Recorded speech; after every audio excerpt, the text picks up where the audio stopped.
I don't know if you guys saw the Arnold documentary on Netflix. Really good. Do y'all know they're trying really hard to make Birmingham a consistent film destination? So Alec Baldwin is downtown shooting a film, or he was the other day. Had a friend that lives close by and was walking, not to a Jamba Juice, but those Jamba Juices on my mind from DTF, but was walking to get a coffee or something and didn't notice it walking by, but they were on a break coming back, and he noticed all the NYPD cars that were parked outside, and he was like, why is it New York City police here? Interesting. And then he asked questions. It was Alec Baldwin. They were shooting a movie. They used the downtown like it's cheaper than actual streets of New York. It's amazing how many movies have been filmed here over the last decade, because when I was living downtown 10 years ago, they were filming movies. Well, people in the chat were like, DTL or DTF, what is it? St. Louis. St. Louis is being filmed in Georgia. And they're like, that just doesn't make sense. Well, a lot of crap's filmed in Georgia right now. Yeah,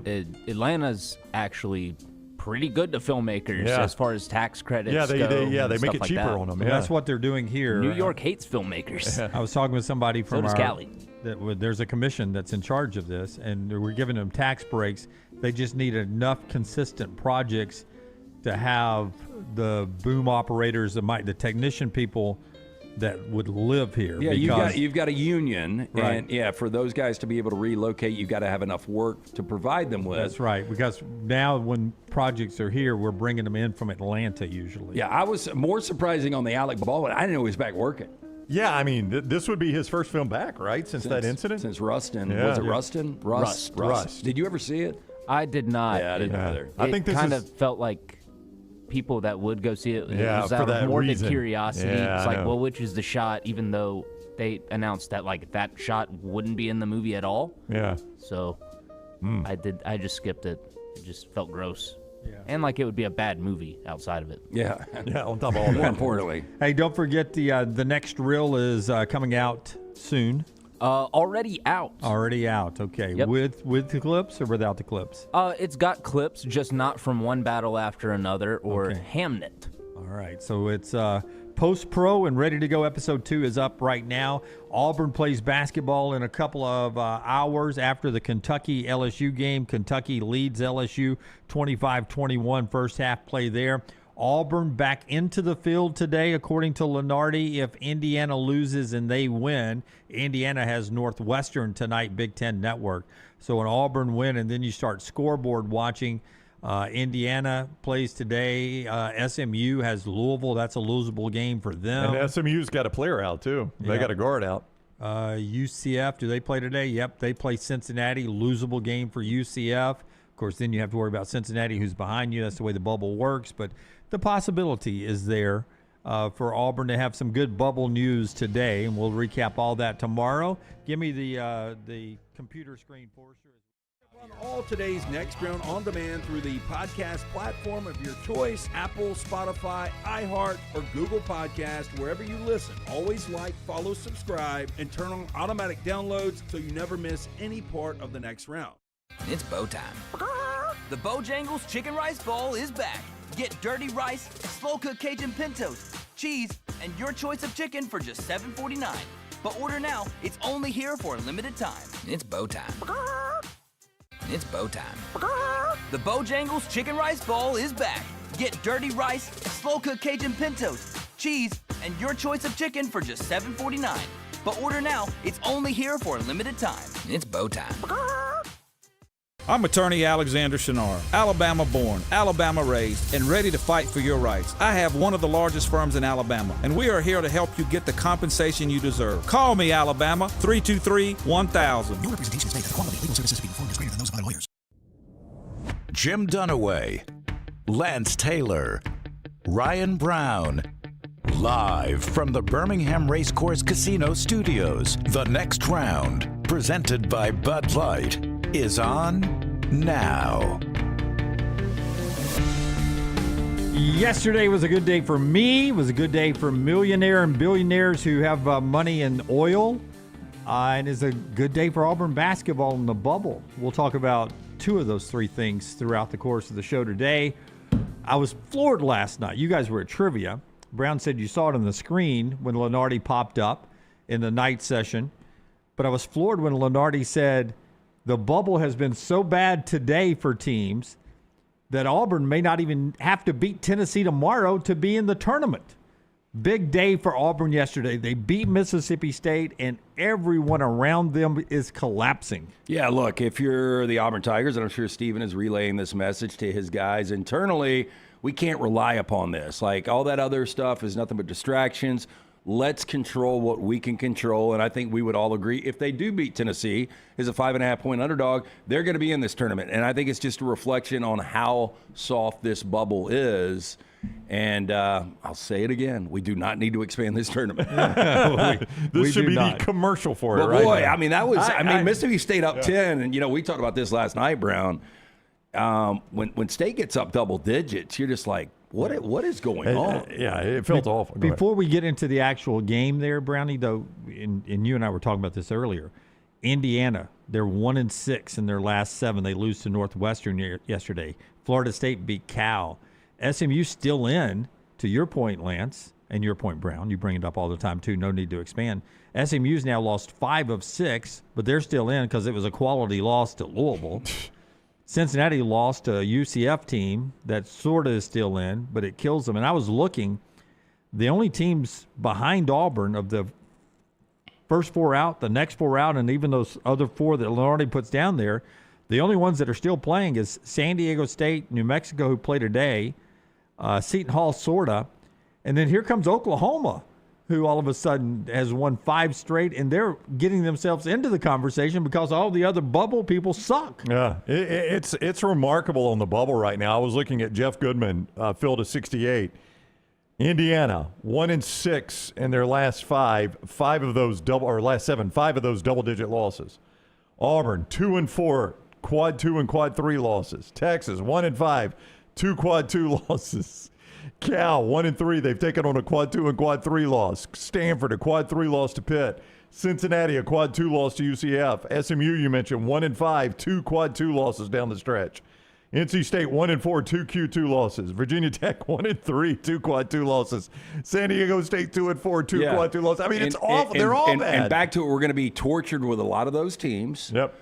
And we'll be fine with it because once we get to Thursday, everybody's going to be excited about this thing. But can you imagine if we did expand? Remember, the plan is to run all day Tuesday, Wednesday with play-in games. All these teams. Yeah, with a bunch of average teams that are doing nothing but losing. All these teams that have all these quad 2 and quad 3 losses, and all of a sudden we want to see them play a primo game? And you know what we don't have a problem with it on Thursday and Friday because it's part of our bracket. Right. It's the legitimate 64. Yeah, if Tuesday and Wednesday was somehow part of the bracket, then we would all get okay with it because then it's part of our bracket. But nobody can get their office pulled together by Tuesday. You can't get Doris down in the secretarial pool to have her bracket in by 11 a.m. on Tuesday. We got Calcutta's Mondays and Tuesdays, so we've been doing one Calcutta for years that we start in the middle of the play-in games. I don't get it, but I do think that Auburn can lose today as long as they don't get blown out. As long as they don't lose by double digits, they're in this thing. As you said, we were at trivia when Lunardi was talking, so I was trying to read the graphics to see if it supported what he said, and the graphic didn't say that. So I never heard what Lunardi said. But I woke up this morning, and one of the first things I did was peruse the scoreboard to see how all the bubble teams did. And my first thought was, my gosh, I don't even think Auburn's got to beat Tennessee now. Yeah. I mean, that was my first thought without even having the education that a guy like Lunardi has. Now, there is, you sort of want Miami of Ohio to win theirs because they're going to be in now. Yeah. I mean, Miami they got to be at Miami this point. of Ohio is locked in, even if they lose. Can you imagine that, though? I mean, it is as bad as strength of schedule is and all the analytics that go into Miami of Ohio. Can you imagine being on the committee having to explain, well, look, they had the bad loss. Well, what about these 15 other teams you put in? Who have 2 or 3 bad losses at this point. We'll get into Auburn's win and what's ahead for them today after we tell you about a couple of our great sponsors. One of them is our friends at Crane U LT. Tell us about Crane U. If you're just out there wondering about changing your direction of your professional life, Crane U, that's one way they can help you. Yeah, very important when you call 855-CRANE-U or you go online to craneu.com. You mention the next round. You're going to get 10% off all the great services. Get that crane training you need today if you're looking for a new career, need further training to advance your current one. Our friends at Crane U, they offer the comprehensive, state-of-the-art, fully stocked training facilities from mobile cranes, overhead lifts, forklift training. If you want to use your own equipment, the team at Crane U will come to you. On-site, on-location training offered nationwide. Make the job easier, job site safer. Crane U also offers certification and safety inspections to ensure the safest environment possible. Remember, classes are available monthly. CraneU.com or 855-CRANE-U. And our friends at Talladega ready to go racing again coming up in April. April 26th is the Jack Links 500, and you can buy your tickets right now at TalladagaSuperspeedway.com. TalladagaSuperspeedway.com, 877-GO-TO-DEGA. Don't forget to upgrade with that garage experience, and you get to go right in to the garage bay viewing areas, up close and personal with your favorite NASCAR teams. Also some great concessions there, great drinks, pre-race ceremonies, victory lane. It's all part of the garage experience. Upgrade right now at TalladagaSuperspeedway.com. 877-GO-TO-DEGA. Auburn beats Mississippi State 79-61. Here's Stephen Pearl after the game. Yeah, obviously needed that one. I thought that was as good as our defense has played in a while. 71 possessions, 61 points. That's what it's supposed to look like. Thought we did a good job of executing some of the new things that we were doing defensively. Ran a ball screen coverage that we really hadn't done all year, and our guys did a really good job of executing, and for the most part did a good job of limiting their second chance opportunities. I thought we didn't let our offense dictate our defense in the first half. We weren't making open shots, and we still just continued to guard and continued to finish possessions. And then as the second half went on and we got into a little bit more of a rhythm, obviously we were able to increase that lead. So guys did a great job of responding, did a great job of beating a good team that obviously knocked us off a few weeks ago. So proud of the guys, did a good job.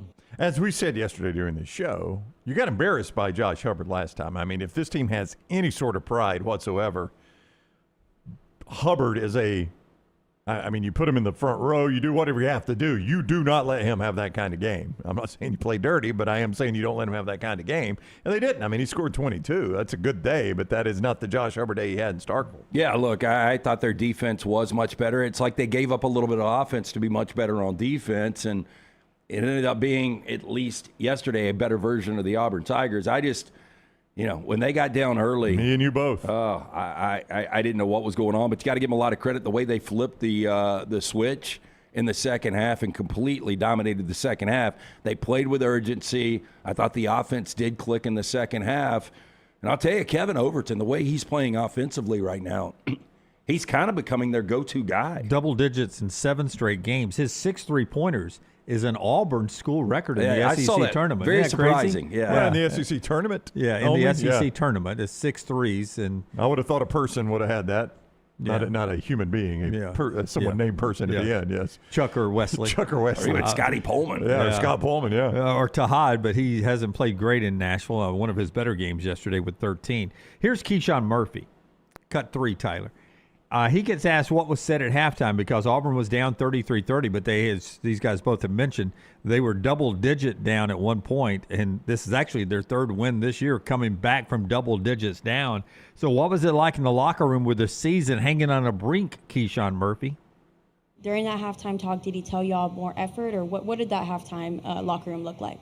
Honestly, we knew what we had to come out and fix. It was on us as players, not coaches, and that played a big role of the performance we had in the second half, and I'm glad we was able to stick together and make it happen, because last time it didn't go so well because of that. So, that's a big step in our team. And to your point, LT, I mean, I know Keyshawn Hall and Tahad Pettiford are the stars on the team, 14 and 13 respectively, but Kevin Overton, 22, 4 rebounds, 5 assists, 2 steals. He fills up the stat line. Elijah Freeman, 10 rebounds. And then that guy, Keyshawn Murphy, I mean, it wasn't a double-double last night. It was 15 and 9. But those are normally Keyshawn Hall numbers. He's become sort of Auburn's poor man Chinaloo. He's the guy that he's going to get you double-digit points, and he's going to usually get you double-digit rebounds, and he's right there again last night. He's becoming almost the most valuable player on the team. But for me, Keyshawn Murphy, and he'll be huge today against Tennessee. He'll have to have a monster game. Well, because you look at Tennessee, they lead college basketball on offensive rebounds, and that was the problem when they played on February 1st, where Tennessee, ended up winning that game by 8. I think the number was 46-30 on the boards, or 46-35 on the boards. They dominated the boards against Auburn in that February 1st matchup. And not a great break for the Tigers. Nate Amen has not played since facing Alabama and getting that unfortunate injury in the first half of that game in the collision.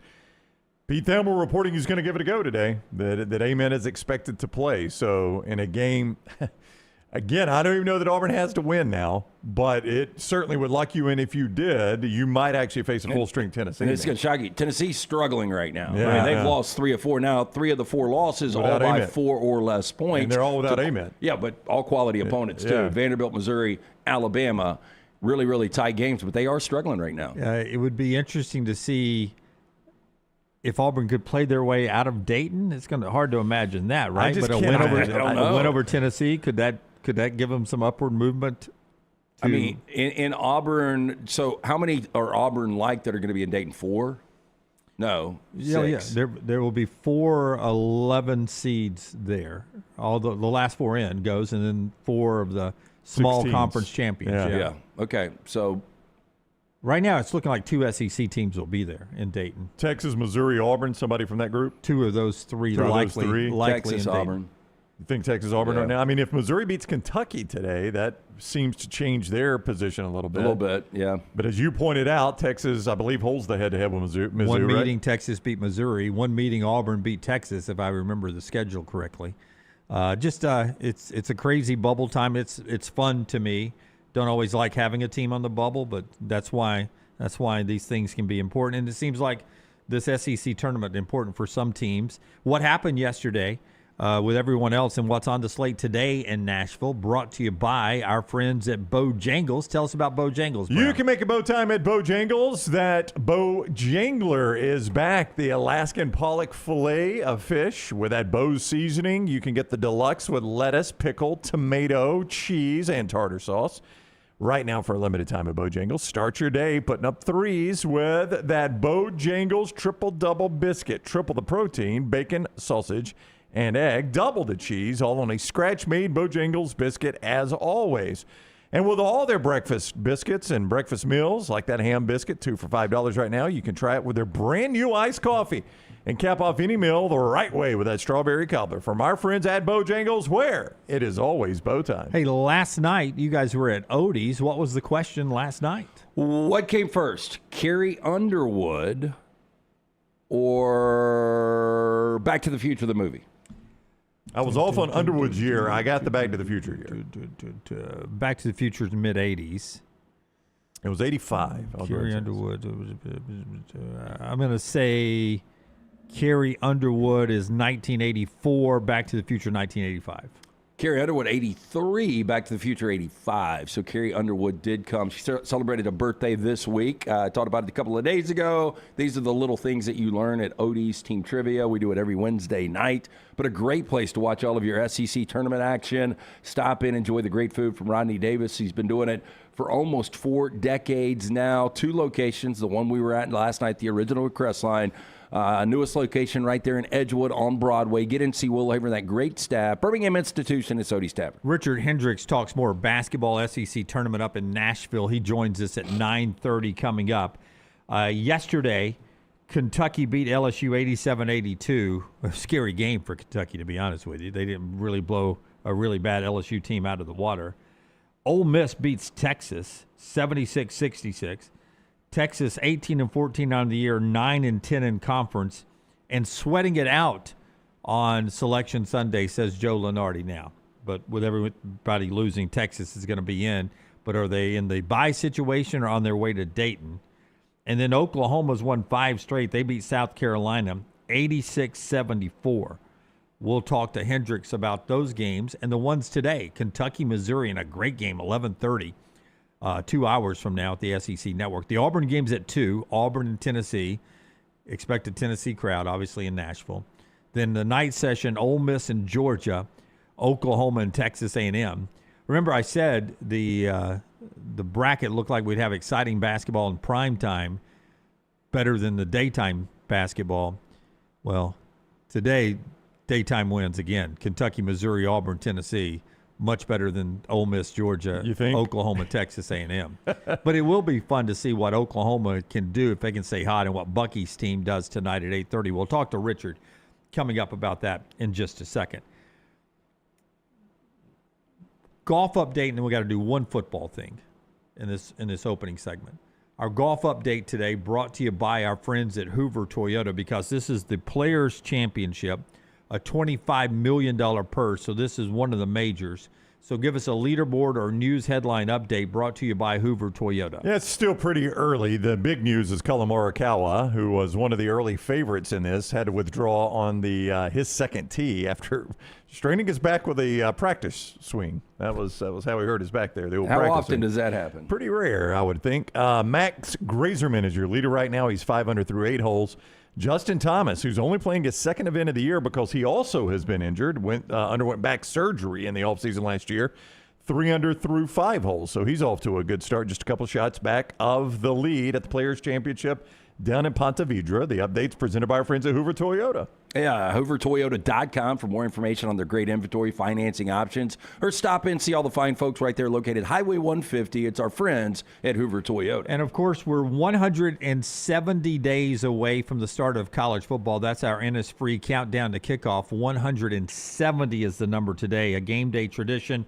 Food and drink on game days every day and good times all the time. Innisfree locations in Tuscaloosa and the one in Lakeview. We're at the Lakeview one today at 4 o'clock. Come on out and hang out with us. We'll get set up for St. Patrick's Day, and we'll actually be doing a live reaction show to Auburn Basketball at 4 o'clock. So when Auburn Basketball goes final, we'll be live from Innisfree, Lakeview. So come have a cocktail with us, and we'll watch the Auburn basketball game and then talk about it when it's all over with. Set your alerts and join us on the platform. Our Innisfree countdown to kickoff, 170. Cut 10 if you can, Tyler.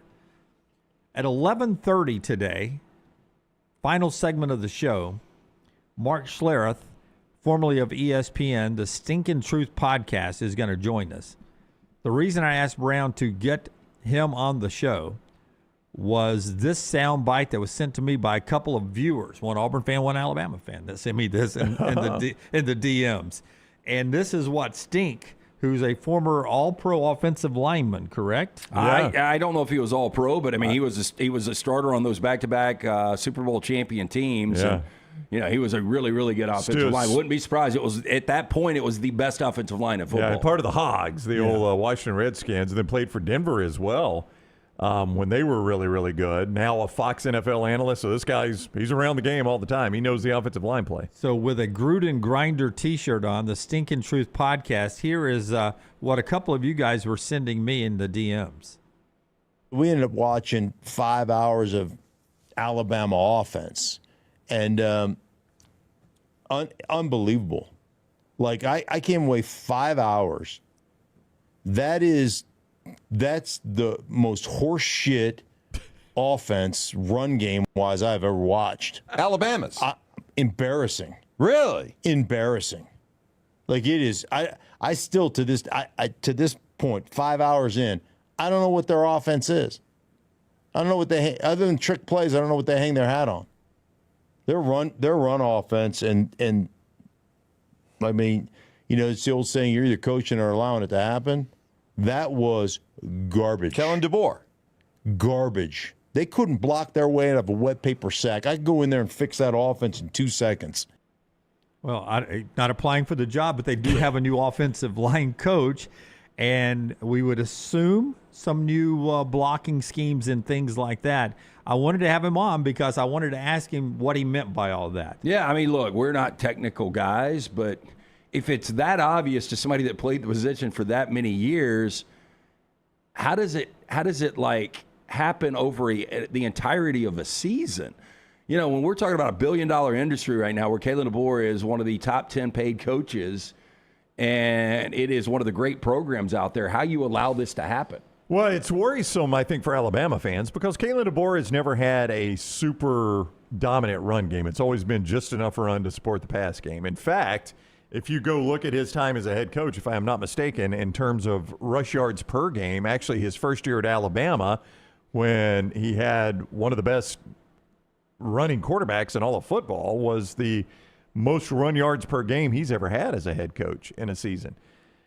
And then you pair that with Ryan Grubb, who's been his offensive coordinator every step of the way, and Seattle, who just won the Super Bowl, was really bad at what the year before when Grubb was the offensive coordinator running the football. And he leaves, and all of a sudden, who is the biggest free agent running back in the NFL right now? Kenneth Walker, Super Bowl MVP. Super Bowl MVP. So I think when you combine all those things, Alabama fans, I think, are a bit nervous about the future of the Alabama run game. Well, nobody wants it to be, nobody expects it to be murder ball again.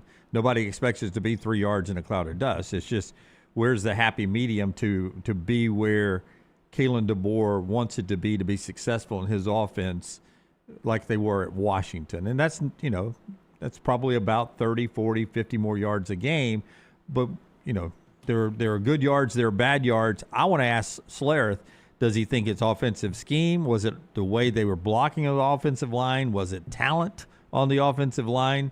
That's hard to believe because there's 2 guys that are going to be in the first couple of rounds of the draft. Don't think it's talent, and this is a man's game. And I think what's frustrating for Alabama fans is you look back on Nick Saban's dynasty and teams feared playing Alabama because they were so physical. And to know that you're going out there and you can't pick up a yard or 2 in certain situations, and like they have no shot of consistently running the football, to me, that's the definition of a team that is not physical. It's concerning. I mean, you watch it. I don't have the critical eye that a guy like Schlereth or Cole Kublik or somebody that played the position has. That's why I wanted to have him on. I know. But when you say something like that, I want to, tell me more. Tell me more. Back it up and tell me why. And again, this is a guy that is around NFL teams every week. He's a Fox NFL analyst, so he's in and out of NFL markets every single Sunday, watching tape, watching how the game is played right now. He does a lot of NFC South games, so he sees some bad running games occasionally. So, I mean, this is a guy, I trust his opinion. So I'm like you. I'm very interested to hear what he says. All right. Cut 11 as well, Tyler, if you will. While we're talking football, new edition of Bama and Bourbon is out with Lance and Aaron Suttles in the new Bourbon Room. And they talked about when we should expect a announcement on QB1. Just dipping our toe in the spring. A lot of spring football left to go. So Lance and Aaron talked about what's the timeline on naming Alabama's starting quarterback. So there's not a transfer portal coming out of spring, so it's not like if you're Ryan Grubb and Kalen DeBoer, you don't worry about naming a starter based on the fact that you could run somebody off. Right. But how soon? I mean, it just seems like a competition that's going to go down to it. So I would assume this carries over into the fall. I agree. It should. Well, I'm not the head coach. I don't think there's a need to. I think they're so close, and I think there's so many different areas in which you make this evaluation that why would you determine it in March and April, when you can probably take this maybe even up until September? And there were times, like even in the Nick Saban tenure, where it carried out into in-game auditions almost. So if it's that close, these are both special guys with special talents. I'd rather have 2 really good quarterbacks than only one. Oh yeah, no doubt about it. So that's new Bama and Bourbon out right now. No rush, as you pointed out, to get to a quarterback. This seems like one of those that'll go all the way up and maybe into that first game. Yeah, to me. I mean, why would it not? I mean, if these guys are this close, I don't know. Have you changed your seesaw at all? I have not. I haven't been to the playground. What was it, 65-35? I had 65-35. I was 60-40 on Keeler. What were you? I was 50-50. Do you feel better about my position after talking to Aaron for half an hour yesterday? No. I mean, Okay. I'll stick with mine. Again, too much talent. We talked about this to be left off the field. But, I mean, there's a reason Austin Mack's there. Austin Mack, you guys would give me this, I would assume, is talented enough to probably start for half the teams in college football. In my years of doing this, sometimes the guy with the highest ceiling doesn't win the job because he also risks the biscuit or does things that is also the lowest floor. Sometimes the guy that wins the battle is the guy that is more consistent. Well, that's the path to Austin Mack for me. I do believe Keelan Russell's ceiling is higher. Can he be consistent enough to win the job? Well, and here's the thing I look at. Sometimes the number 2 guy is going to be better once the lights are on. And we saw that with Max Duggan. Max Duggan was not your starting quarterback in 2021. And he ends up taking over because Morris gets hurt. And he is your Heisman runner-up, and they play for the national championship. Jalen Hurts, same way. Yeah, and Jalen Hurts for Blake Barnett. Didn't win the job. And Sam Darnold. Man, Max Brown was your starting quarterback that same year. Think about USC, Max Brown, Alabama, Blake Barnett, and both of those teams at the end of the year were 2 of the top 3 teams in college football, and they replaced starters. Yeah, that's a great point from that one game. All right, Richard Hendrix on the other side. The show being brought to you by our friends at Storm Restoration Roofing.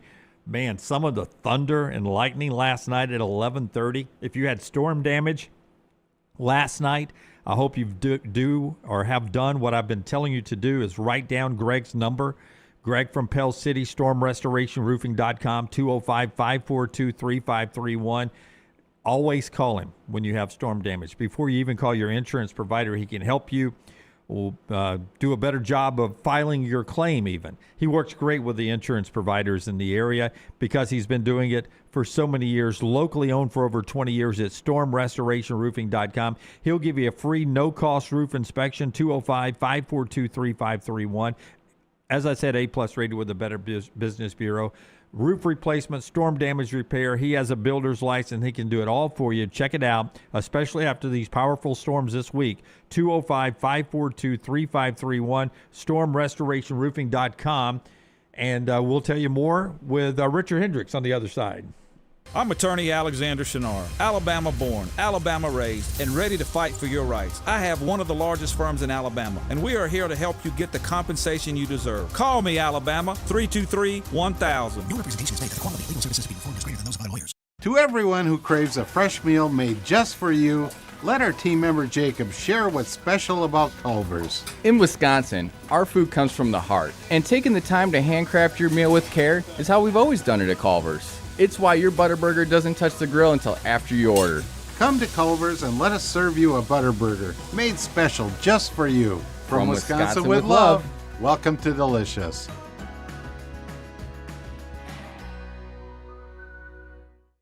At Central State Bank, we are large enough to serve you and small enough to know you.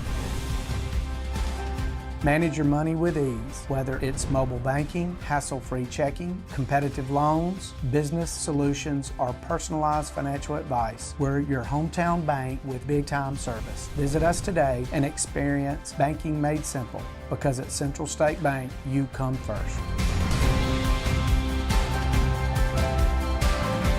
Member FDIC. Hey, let me tell you about our friends at Urology Centers of Alabama. Compassionate and comprehensive urological care with 35 physicians, 17 locations across Alabama. Their patient-centered approach to all of your urological needs. Remember, they've got that new men's health center. It is beautiful, helping men with a wide range of sensitive male issues in a comfortable environment. You can always go online, visit urologycentersalabama.com, schedule an appointment with one of their many urologists today. When you crave activity like we do, you belong in the Roback family. Get the best golf wear, hoodies, and activewear for men and women at Roback.com. Use promo code TNR20 to get 20% off your order. That's Roback.com, promo code TNR20. Birmingham's fastest party returns to Barber Motorsports Park March 27th through 29th. Medical Properties Trust presents the Children's of Alabama Indy Grand Prix, powered by AmFirst Experience. 3 days of high-speed action, featuring the fastest drivers in the world from the IndyCar Series. Enjoy the Kids Zone, food trucks, beer garden, fan zone, and more. The Children's of Alabama Indy Grand Prix. Kids 15 and under get in free. Get your tickets now. Hey, for all of your IT and printing needs, reach out to our friends at Xerox Business Solutions. Look, I'm still one of those old school guys. I print my notes every single day for the show. If you watch the show here on The Next Round, you see all the notes in front of me. from day one, Xerox Business Solutions, they've been with us here at the next round. Local for over 45 years. For all of your IT and printing needs, visit XeroxBusinessSolutions.com or call 205-969-3000. That's 205-969-3000. Ain't no party like a Dega party. The noise, the chaos, the will to survive. The biggest, boldest, brashest, fastest, and most intimidating track in all of NASCAR. Only one place calls that home. At Talladega, anything can happen. And at this super speedway, everything usually does. Hell yeah, boys! NASCAR weekend at Talladega Superspeedway, April 24th through the 26th. Get your tickets now at TalladagaSuperspeedway.com. It's bow time. The Bojangles Chicken Rice Bowl is back. Get dirty rice, slow-cooked Cajun pintos, cheese, and your choice of chicken for just $7.49. But order now. It's only here for a limited time. It's bow time. It's bow time. The Bojangles Chicken Rice Bowl is back. Get dirty rice, slow-cooked Cajun pintos, cheese, and your choice of chicken for just $7.49. But order now. It's only here for a limited time. It's bow time.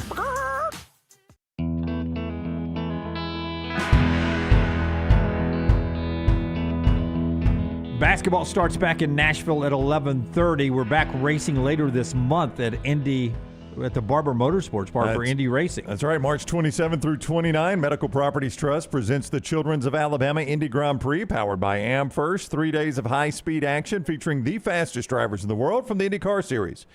Enjoy the Kids Zone, food trucks, beer garden, fan zone, and more. Kids 15 and under get in free. Get your tickets now for the Children's of Alabama Indy Grand Prix. Jim mentioned that the SEC basketball tournament tips shortly, right before he heads over to Bridgestone Arena. The SEC Network and ESPN analyst Richard Hendrix is going to join us to give us his thoughts on it. Hello, Richard Hendrix. How are you today? I do not hear Richard.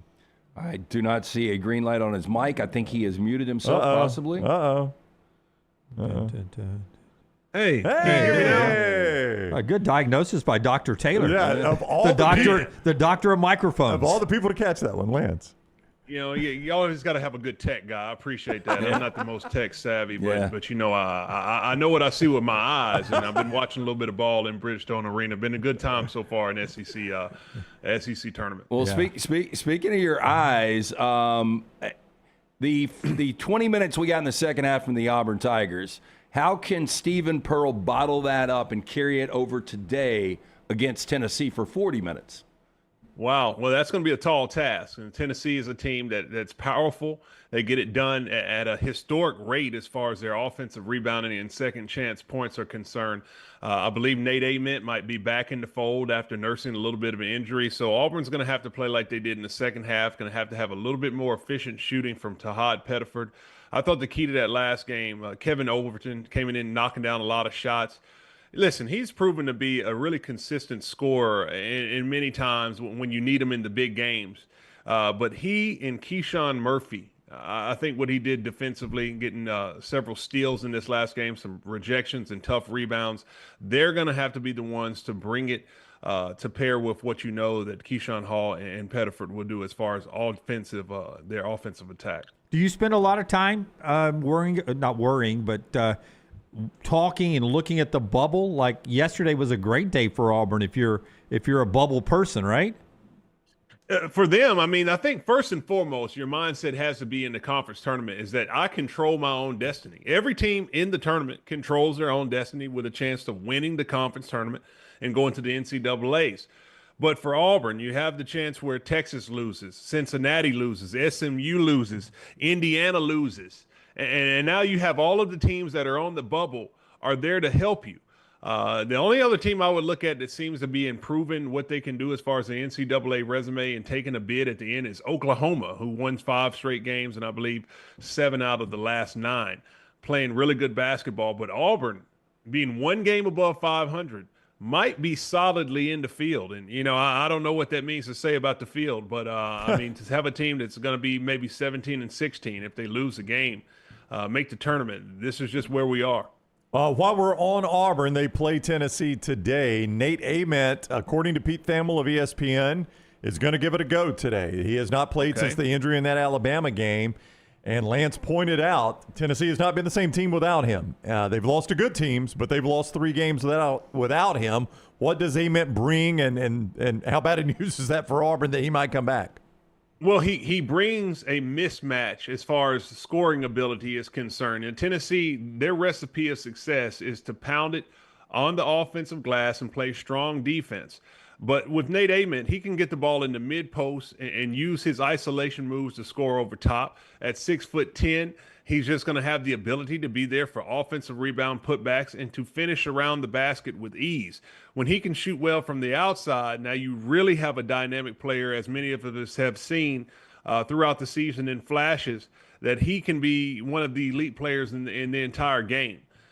So having him on the court will be big for Tennessee. It'll be interesting to see how he'll be able to acclimate himself after some time off, and how the rest of Tennessee can play as far as playing a little bit better offensively after what they were able to do in their last loss against Vanderbilt at home. You mentioned how good Tennessee is on the offensive glass. Over 14 offensive rebounds per game, which is crazy, leads college basketball in that statistic. And you look at the first matchup, February 1st, where Tennessee wins the game by 8. They out-rebound the Auburn Tigers 46-30. How does Auburn neutralize that? You have to do the best you can. And I think it's a collective thing. I think when you're boxing out those bigs down low, J.P. Estrella, Felix Okpara, Jalen Carey, you might have to try to use a face guarding, boxing out technique and allow for your guards to come in and pull rebounds from the outside. I think Kevin Overton and Tahad Pettiford are going to have to be really good rebounders coming in from the guard position. I'm forgetting his last name. Elijah Freeman. Yeah. There we go.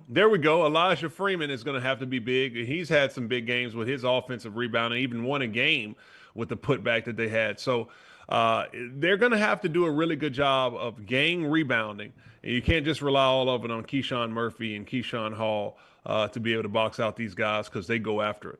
Listen, we make a living on the internet, so I'm not going to complain about the internet. But there are parts of the internet that's trash, okay? That part of the internet is all over Tahad Pettiford today for a late second two-pointer yesterday at the end of the game when people were already hugging and shaking hands. What's the protocol there? As a former player, is that a big deal at all? We've checked point spreads and everything. We don't think it changed anything anywhere. You know, I was walking out of the arena. I heard it over the radio call outside, and I heard the broadcaster say that was unnecessary for Pettiford to shoot that shot. And listen, I got a little bit different perspective. I understand everybody likes to respect the game and don't want to embarrass your opponents, but, you know, playing professionally in 12 years abroad, you know, you have to play to the end because the point differential matters. Oftentimes you might not play a playoff series that has an odd number of games. You'll do a soccer style where you'll have a home and home, so the point differential matters. So I've literally lost and won championships where we were the losing team because we won on the point differential on the first leg of it. So I think you should play every single game to the last second. I think everyone should come in and compete. I'm not even a fan of when you put walk-ons in the game that you're dribbling out the ball. This is their only time they get a chance to play. Why don't you go in there and execute your stuff? And it's the other team's responsibility to stop you. So even if it was a cheap bucket, I mean, listen, deal with it. Guard the guy. Don't let it make it easy. You had 40 minutes to get it done earlier, but play the entire 40 minutes for all teams. I think the points do need to matter. Yeah, that's an interesting take on 2 points and throw that into the computer and the metrics, and then all of a sudden you're there on Saturday looking at the sheet as a selection committee. That may change a percentage point or two that makes Auburn look better in a metric. Yeah. I disagree. You played the game though. If we played again today, I'd be throwing at his head. But hey, well, that's part of it, and that's part of the part that I'm saying. I'm not saying that I agree with him shooting the shot. I'm saying as a competitor, the opposing team has a responsibility to do their job. I mean, you lost that game, what was it, by 16, 17 points. I mean, you had an entire game to go up and step up and stop people from scoring and make it a little bit closer game that we're not in that moment to say, hey, it's Bush League for you to shoot a cheap 2 at the end of the game. You know, so it's not so much of me saying, hey, shoot the shot into the end and keep scoring. It's more so about competing for the entire game, and that goes for both sides. And if you're the one that got your tail whooped, then maybe the adjustment should have been made throughout the duration of the game instead of complaining at the last moment. Yeah, Bam Adebayo had to make tougher shots than that one. Don't get us started. No, you got to now. What are we doing? What are we doing? What are we doing? What was that the other night? And how are people saying, man, that was one of the more incredible performances I've ever seen? That was embarrassing for basketball in that fourth quarter. Totally. And you know, I got buddies that work in the NBA, and immediately when the game happened, I was texting them. I said, look, every single person in that team should be getting a fine right now for that type of situation. 83 points. I don't even know if someone can score 83 points on you individually if you just held the ball for every 24-second shot clock and didn't shoot it. I mean, like, what are we doing where you just allow a guy to go and do something like that with 43 free throws? Wasn't even efficient. Wasn't like he got on a heater. He was 7 for 22 from three-point. I think any of us can go 7 for 22 if you get 22 three-point attempts. Not to take away from him. He is a terrific player. But the feat of 83 points in that particular game, I don't know what we're doing in the game. This shouldn't even be allowed. Well, you might have been playing in the league when Kobe scored his 81, and I was a big Laker fan back in the day, and I was watching that game, and the Lakers needed every one of those points to win the game. Yes. Yes. I think I was in college when he did it. It was just one of those things where you got back and you saw it because he was on a tear where he had 63 and 3/4 the previous game. And they needed every game. They were losing. He came back and they won the game. This wasn't some fabricated situation where people were fouling people late in the game to get another possession in a blowout game. At some degree, I will say this. You talked about the Pettiford shot at the end of the game. That's where the game needs to be respected as far as the integrity of it.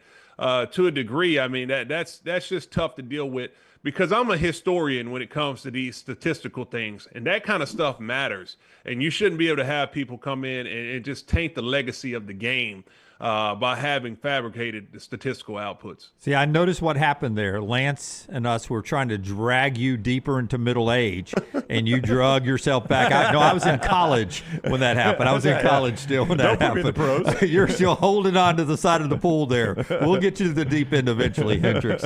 Hey, before you go, chance of the biggest upset today in Nashville. I don't know if Kentucky over Missouri is that big. Auburn over Tennessee, Ole Miss over Georgia, Oklahoma over A&M. Is there a big upset? I don't know why I'm doing my Dari Noko voice right now, but is there a big upset on the table today in Bridgestone? No, I think any of these teams can win. I don't know if I would even call it an upset. You know, I think into the last week, seeds number 2 through 11 had not been decided. So every one of these teams has an opportunity to win. To me, I'm looking at Oklahoma.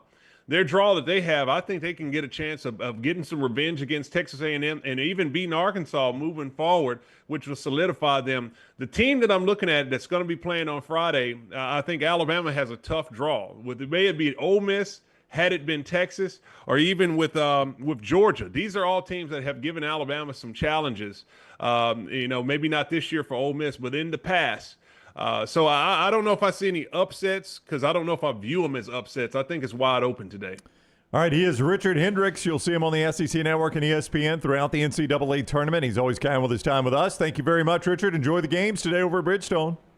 Thank you, guys. Enjoyed it. All right, buddy. Always good. Richard with us on the Alexander Shinara Trial Attorneys Hotline. By the way, Brian Passing will be on the show tomorrow prior to the Bama game, so we'll talk more Alabama with him. I know that was heavy on Auburn and the teams playing today. Oh, look forward to that. Alexander Shinara bringing us the entire show today. That's right. They do it always. Shinara.com, Alexander Shinara Trial Attorneys. And when Alexander Shinara talks, you listen, right? Why? Because this guy's won more than $2 billion recovered for his clients. $2 billion with a B. That is a massive number, right? Well, that's the work he's done. And how do you get to $2 billion recovered for your clients? Well, you got to have you just got to have a few things that you don't relent on. They're your core values. Don't ever give up. Don't ever give up, as Jimmy V once said. They're your core values: integrity, mastery, passion, and success. That's what you get with Alexander Shinara. Shannara Trial Attorneys. You don't pay a dime unless they win your case. Shannara.com. Shannara.com. And we're ready for the ultimate excuse to kick back, relax, and enjoy the biggest games this March. Schedule your vasectomy right now at Urology Centers of Alabama and recover just in time to catch every buzzer beater from the comfort of your own couch. Be like Indiana basketball and just relax on the couch during the first week of the NCAA tournament. You can get the vasectomy from our friends at UrologyCenterAlabama.com or a reversal. They'll take care of you. It's quick, it's easy, and it's the perfect excuse for a few days of relaxation. Call 205-930-0920 or visit UrologyCentersAlabama.com to book your appointment today. Urology Centers of Alabama, your health, your game plan. I mean, that loss by Indiana yesterday to Northwestern, 74-61, 1-6 in their last 7 games. And their football team's the national champion. Yeah. Isn't that crazy? That they can't get off the bubble in basketball. Indiana and their football team had a parade and a celebration and confetti. Adam Rittenberg, ESPN. This puts it in perspective like you're doing. We live in a time where Indiana won a national title in football and has lost 7 straight to Northwestern in basketball. And that sums it up. They are in the wilderness about as bad as any blue blood in a sport I've ever seen. I think it's worse than Nebraska in football. I think Nebraska's at least had more good moments in football than Indiana has. Go back to basketball. Tom Crean. I think they were a 1 seed. The time I was looking at this just real quickly. Wait, this is Brown backpedaling. This is him. This is going to be bad. This is NFL Combine DB mode Brown right now. Tom Crean, I saw somebody say this morning, the Tom Crean era has aged way better than many thought it would. Yes. I mean, the Tom Crean era is almost David Cutcliffe at Ole Miss. Yeah, you look back on it or now. Dan like, Mullen at Florida. Like, what about Frank Solich at Nebraska following it up? Yeah. Because under Tom Crean, I think they played for 2 Big Ten basketball championships, and they went to a Sweet 16 as a 1 seed, right? Yeah. Yeah, 2 Sweet 16s, in fact, and finished first in the Big Ten twice. Very schizophrenic of you here. I mean, Nebraska football is nothing compared to Indiana basketball. I mean, Nebraska has been horrible. They have been, but I mean, I don't know, man. I mean, Kelvin Sampson had him good. How long ago has that been now for Indiana? Wasn't he pretty good at Indiana? Oh, no, he was good. Yeah.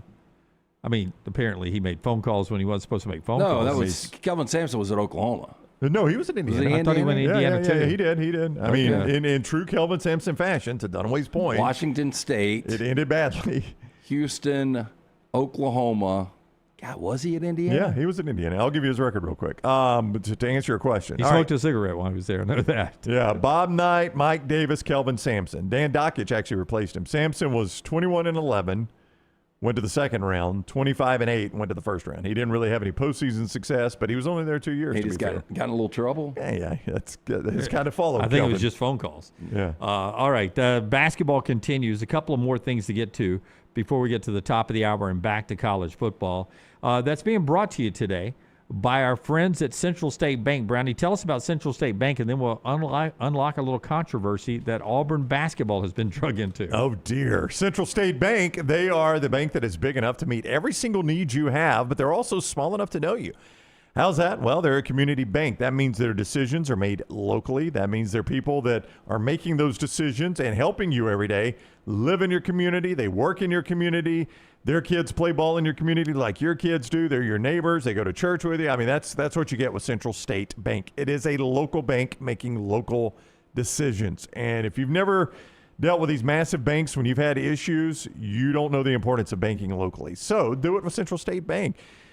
Throughout the central part of Alabama, banks there to help serve you. With Central State Bank, member FDIC. Okay, so we played you the Brian Hodgson soundbite earlier this week from the Field of 68, where if someone slides into the DMs before it's the proper time to try to steal his players from South Florida, he's going to have a face-to-face conversation. Tell me somebody slid in. With you. No. Damn.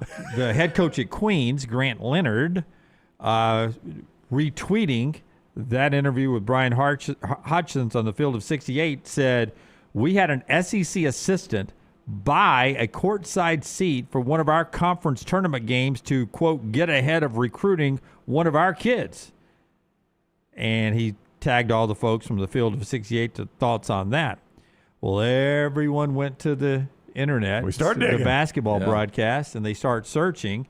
It ends up, according to the internet sleuths, Ian Borders, assistant coach of Auburn, who is pictured there. He was there at the game, according as the SEC assistant. The Twitter folks went out there to get that. I heard Brian Hodgson today on Dusty and Danny saying, look, coaches have to do what they have to do. The rules are the rules. I'm just telling you, I'm going to have a face-to-face conversation with you about it. I'm not saying I'm going to physically beat you up, but I'm going to have a face-to-face conversation.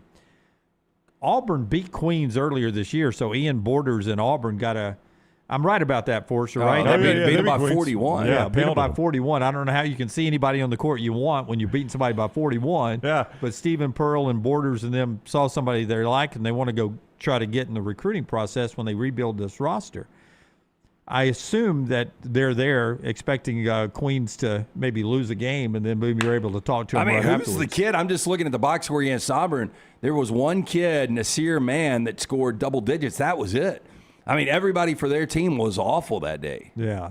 But that's who the internet says was the SEC coach that Grant Leonard was talking about. Leonard refuses to call him Can't names. do anything in today's world with all the cameras. You better know everything is on camera. Yep. It's on video. You're not going to get away with anything anymore.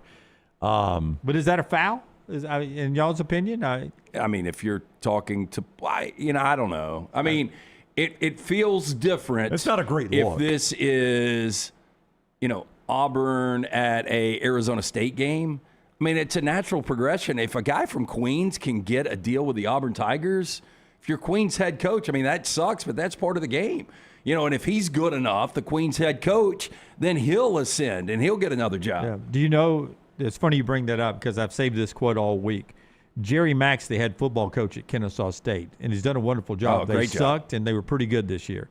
And it's a new program, too. It's not like they've been playing forever. His philosophy on the portal, he says, when I recruit kids to Kennesaw State, I tell them I want them to come here for 1 year or 2 years and then go on to big programs. It means we're doing something right here if you get an offer and you're able to leave and go somewhere else. I mean, look, coaching stability, you love when staff stay together, but if you're being honest, if you're Kirk Cignetti, if you're Kirby Smart, hey, I want you to come here and I want you to be our offensive coordinator. And if things go the way I think they're going to go with our talent and your ability to call plays, you're going to be a head coach in 2 years. And that's great for everybody. Yeah, when I was in school at Jack State, legendary Jack State coach Bill Jones, father of our good friend Ashley, was the head coach there, and he retired. And they replaced him. You guys may remember this name, a guy named Mark Turgeon. You guys remember Mark Turgeon? He was the former Kansas player. Former Kansas player. That was his first head coaching job was at Jack State. He was there 2 years, had enough success. He took the Wichita State job. Now think about that. Going Jack State to Wichita State is a pretty good jump, right? And I remember people like, wow, we can't do that again. We don't need. And I was like, are you out of your mind? You don't want a coach that can come here and coach 2 or 3 years and then go to a big program? Look at Tulsa. Yeah. Tulsa did it for years, and they were good. I was like, isn't that exactly what we want? We want a coach that everybody wants, right? So, I mean, I do think I don't know if the Queens coach is going to be up for any jobs. They're in the tournament. Yeah. So that's normally how you get a job at one of the smaller schools. Yeah, I figured it out. I think it's Jordan Watford, a freshman guard, or it's this kid from Tel Aviv. It's one of those two guys is who they're looking for. So Jerry Mack's philosophy at Kennesaw State, I want you to come to Kennesaw State and then hit the portal. It means we're winning. We're doing a lot of things right. Miami of Ohio, I read a story where they got more money on the football side. A big donor would give them more money. And they were going into some of their big players to increase their NIL, their best player. They were going in with an extra $100,000 on top of what they had paid him this past year. And he said he went and sat down and talked with the player. And as they were starting to talk about next year in NIL money, the player showed him a text from Texas, and it was a $1 million plus offer from Texas.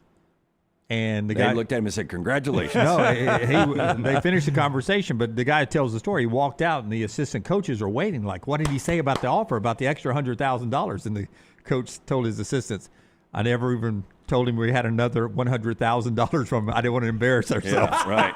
That's what I would have said. Hey, congratulations, man. Good for you. I didn't want to embarrass us. Yeah, and I think Texas is right. I mean, so Brooks, maybe check real quick on the Texas roster. Was there anybody this past year but from what Miami of a Ohio? world that we live in, that Miami of Ohio can give somebody $100,000 bump in a year in I know. basketball. Even if it's not going to compete with Texas, the fact they can give $100,000 and they're building a $250 million arena. I don't know what's going on. Well, in Miami, they've Ohio. got some big boosters there, They must. and apparently, they're writing some NIL checks to where their NIL money compared to the rest of the MAC is supposed to be night and day. So they're the conference leader. Yeah. They're like Memphis and the American, which Memphis is not capitalized on that, but yeah, just absolutely crazy. One more thing to get to in this segment. Being brought to you by our friends at JohnstonRVCenter.com, JohnstonRVCenter.com, Browning. I-65 exit 304 in Coleman, 334 in Decatur is where you find our friends at Johnston RV Center. And as Jim said, you can always find them online at JohnstonRVCenter.com. When you go online there, they make it so easy to shop their inventory.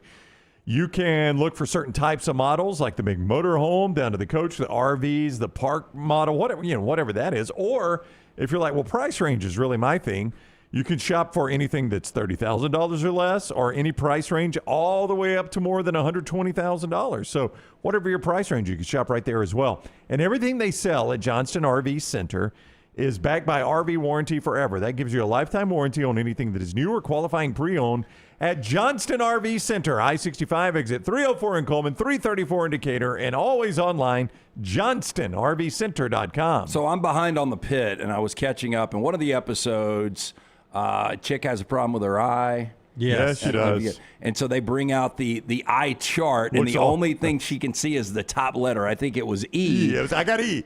And they explain you've got 2200 vision. So what you see, what a normal person sees at 200 feet, you're seeing at 20 feet. I immediately thought of you with that line. That was your vision, right? That was what I had. Yeah. I didn't Wow. even realize it. Yeah, because I wore contacts for so long and just never went anywhere without them.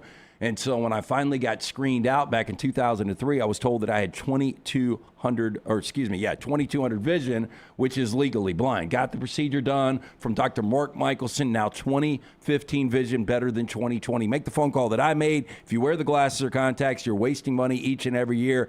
See life in 4K. You can do it with our friends, the Michelsons at Michelson Laser Vision. For more information, michelsonlaservision.com. Alrighty, so we got a new release tonight. We talked about it a little bit on this week's episode of The Next Reel. Go check that out if you already haven't seen that. It's called Undertone. It's a horror movie about a podcast host who covers some spooky content, and then she gets sent some mysterious recordings. So I don't like that they're going after podcasters and horror movies now. Now I really have to start, checking my back seat when I get in the car. Dude, I don't know if it's because you guys talk about it every day, but I had 2:44s when I woke up this morning. The worst dream I've ever had. I can't give you any details except the end. I was being swept away in an evil, demonic, almost like hurricane that I woke up. One of those where you're thankful that it wasn't real. Like, it felt so real when it was happening.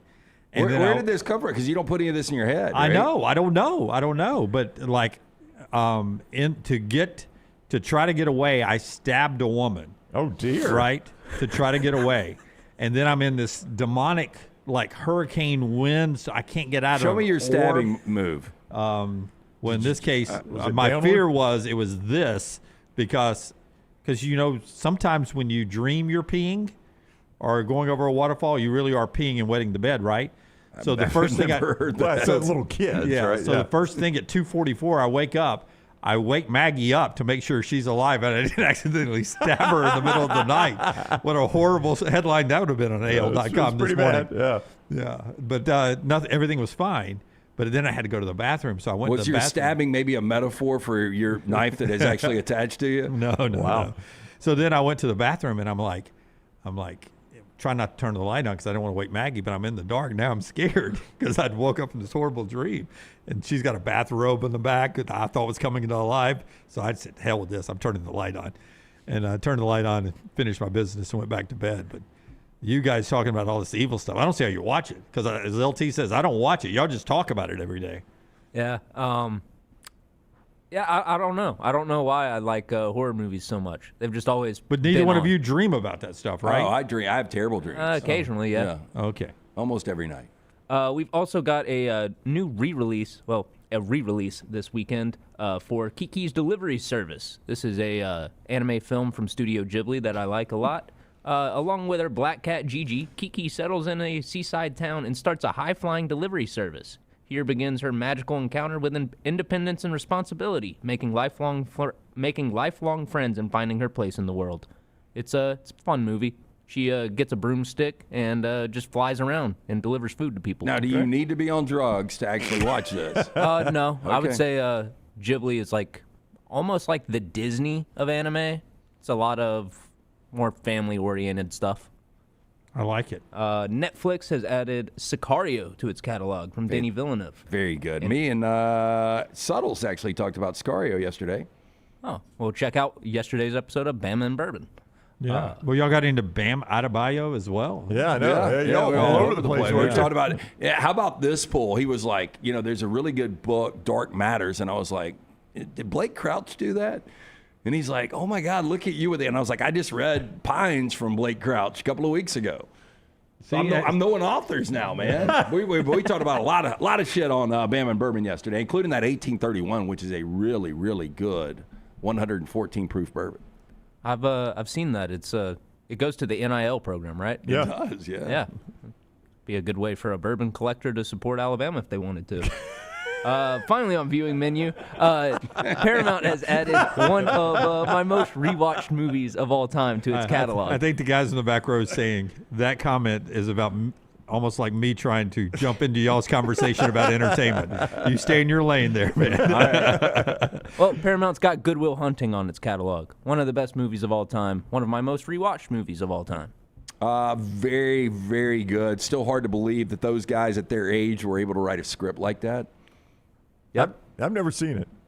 Shocker. I know. Wait, you've really never seen Good Will Hunting? No. Okay, I'm starting the list right now. Okay, Yeah, fire away. There we go. I am starting Brown's list. Go ahead and add Jurassic Park to that. Yeah, go ahead. How do you like them Scott, apples? what, I've never seen it, no. Everybody give me one submission for Brown real quick. Die Hard. Okay. Die Hard. Okay. Jurassic Let's Park. think about it. Yeah, make these good. We'll get to it. Let's think about it. And another thing we do need to get to at some point today or tomorrow, and we can do this at Innisfree as well if you guys want to, the bracket challenge. People have been asking me what we're doing. Yeah, I got a couple other suggestions too, so yeah, we can do that. All right. Is there any more? No, I said finally. Okay. That's all I got. Okay, that's the viewing menu today, brought to you by our friends at Michelson. A couple of more hours still to come on the show here, brought to you by our friends at Way to Wellness, your journey to healthy living. Go by and see Leslie and her board-certified team. She'll be glad to help you out. aplanforme.com, aplanforme.com. No contracts, no sign-up fees, and your first consultation's free. Jumpstart your weight loss, get into a little bit better shape, control some blood pressure numbers, cholesterol numbers, all with the board-certified team at Way to Wellness. It's Way to Wellness, your journey to healthy living. Take the next round anywhere you go with official Next Round gear. Buy yours today at nextround.store. I'm attorney Alexander Shinar, Alabama born, Alabama raised, and ready to fight for your rights. I have one of the largest firms in Alabama, and we are here to help you get the compensation you deserve. Call me, Alabama, 323-1000. No representation is made that the quality of legal services to be performed is greater than those of other lawyers. To everyone who craves a fresh meal made just for you, let our team member Jacob share what's special about Culver's. In Wisconsin, our food comes from the heart, and taking the time to handcraft your meal with care is how we've always done it at Culver's. It's why your Butterburger doesn't touch the grill until after you order. Come to Culver's and let us serve you a Butterburger made special just for you. From Wisconsin with love, welcome to Delicious.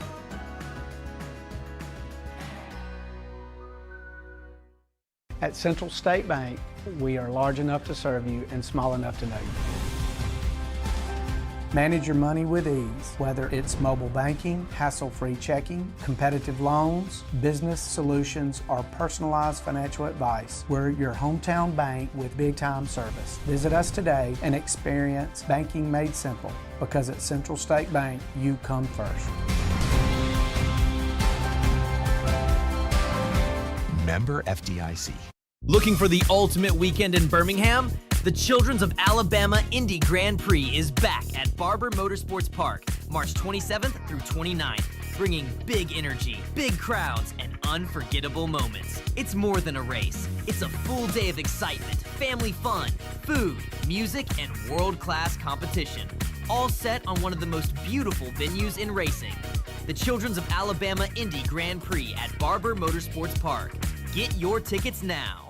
Hey, for all of your IT and printing needs, reach out to our friends at Xerox Business Solutions. Look, I'm still one of those old school guys. I print my notes every single day for the show. If you watch the show here on the Next Round, you see all the notes in front of me.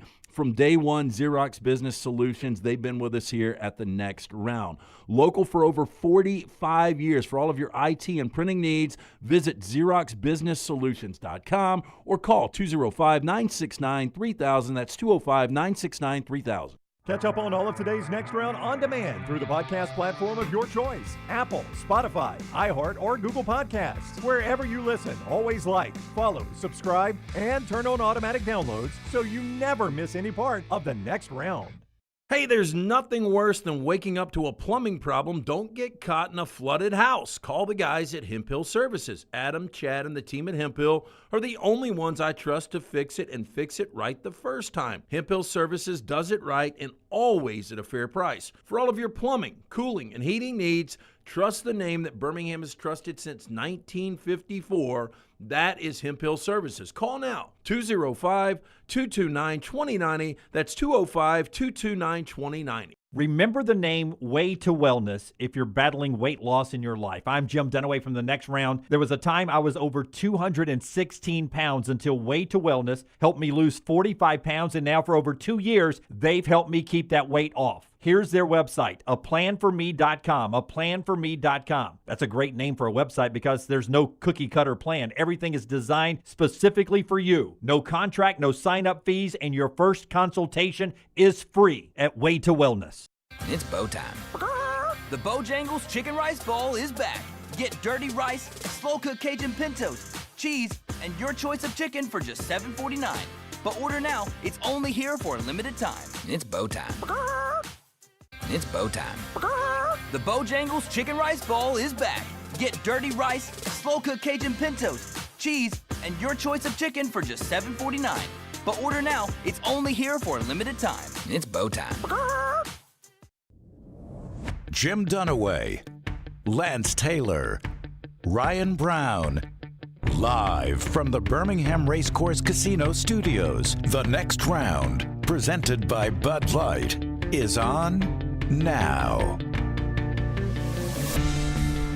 Auburn's looking good for the NCAA Tournament after their win yesterday and everybody else on the bubble losing. Today at the SEC Tournament, it's Kentucky and Missouri at 11:30. Auburn clinches virtually with a win over Tennessee. 2 o'clock SEC Network. Ole Miss, Georgia, Oklahoma, A&M happening tonight. UAB gets into action in town at the American Championship at Legacy Arena on Friday. First game out 12 noon for that one coming up.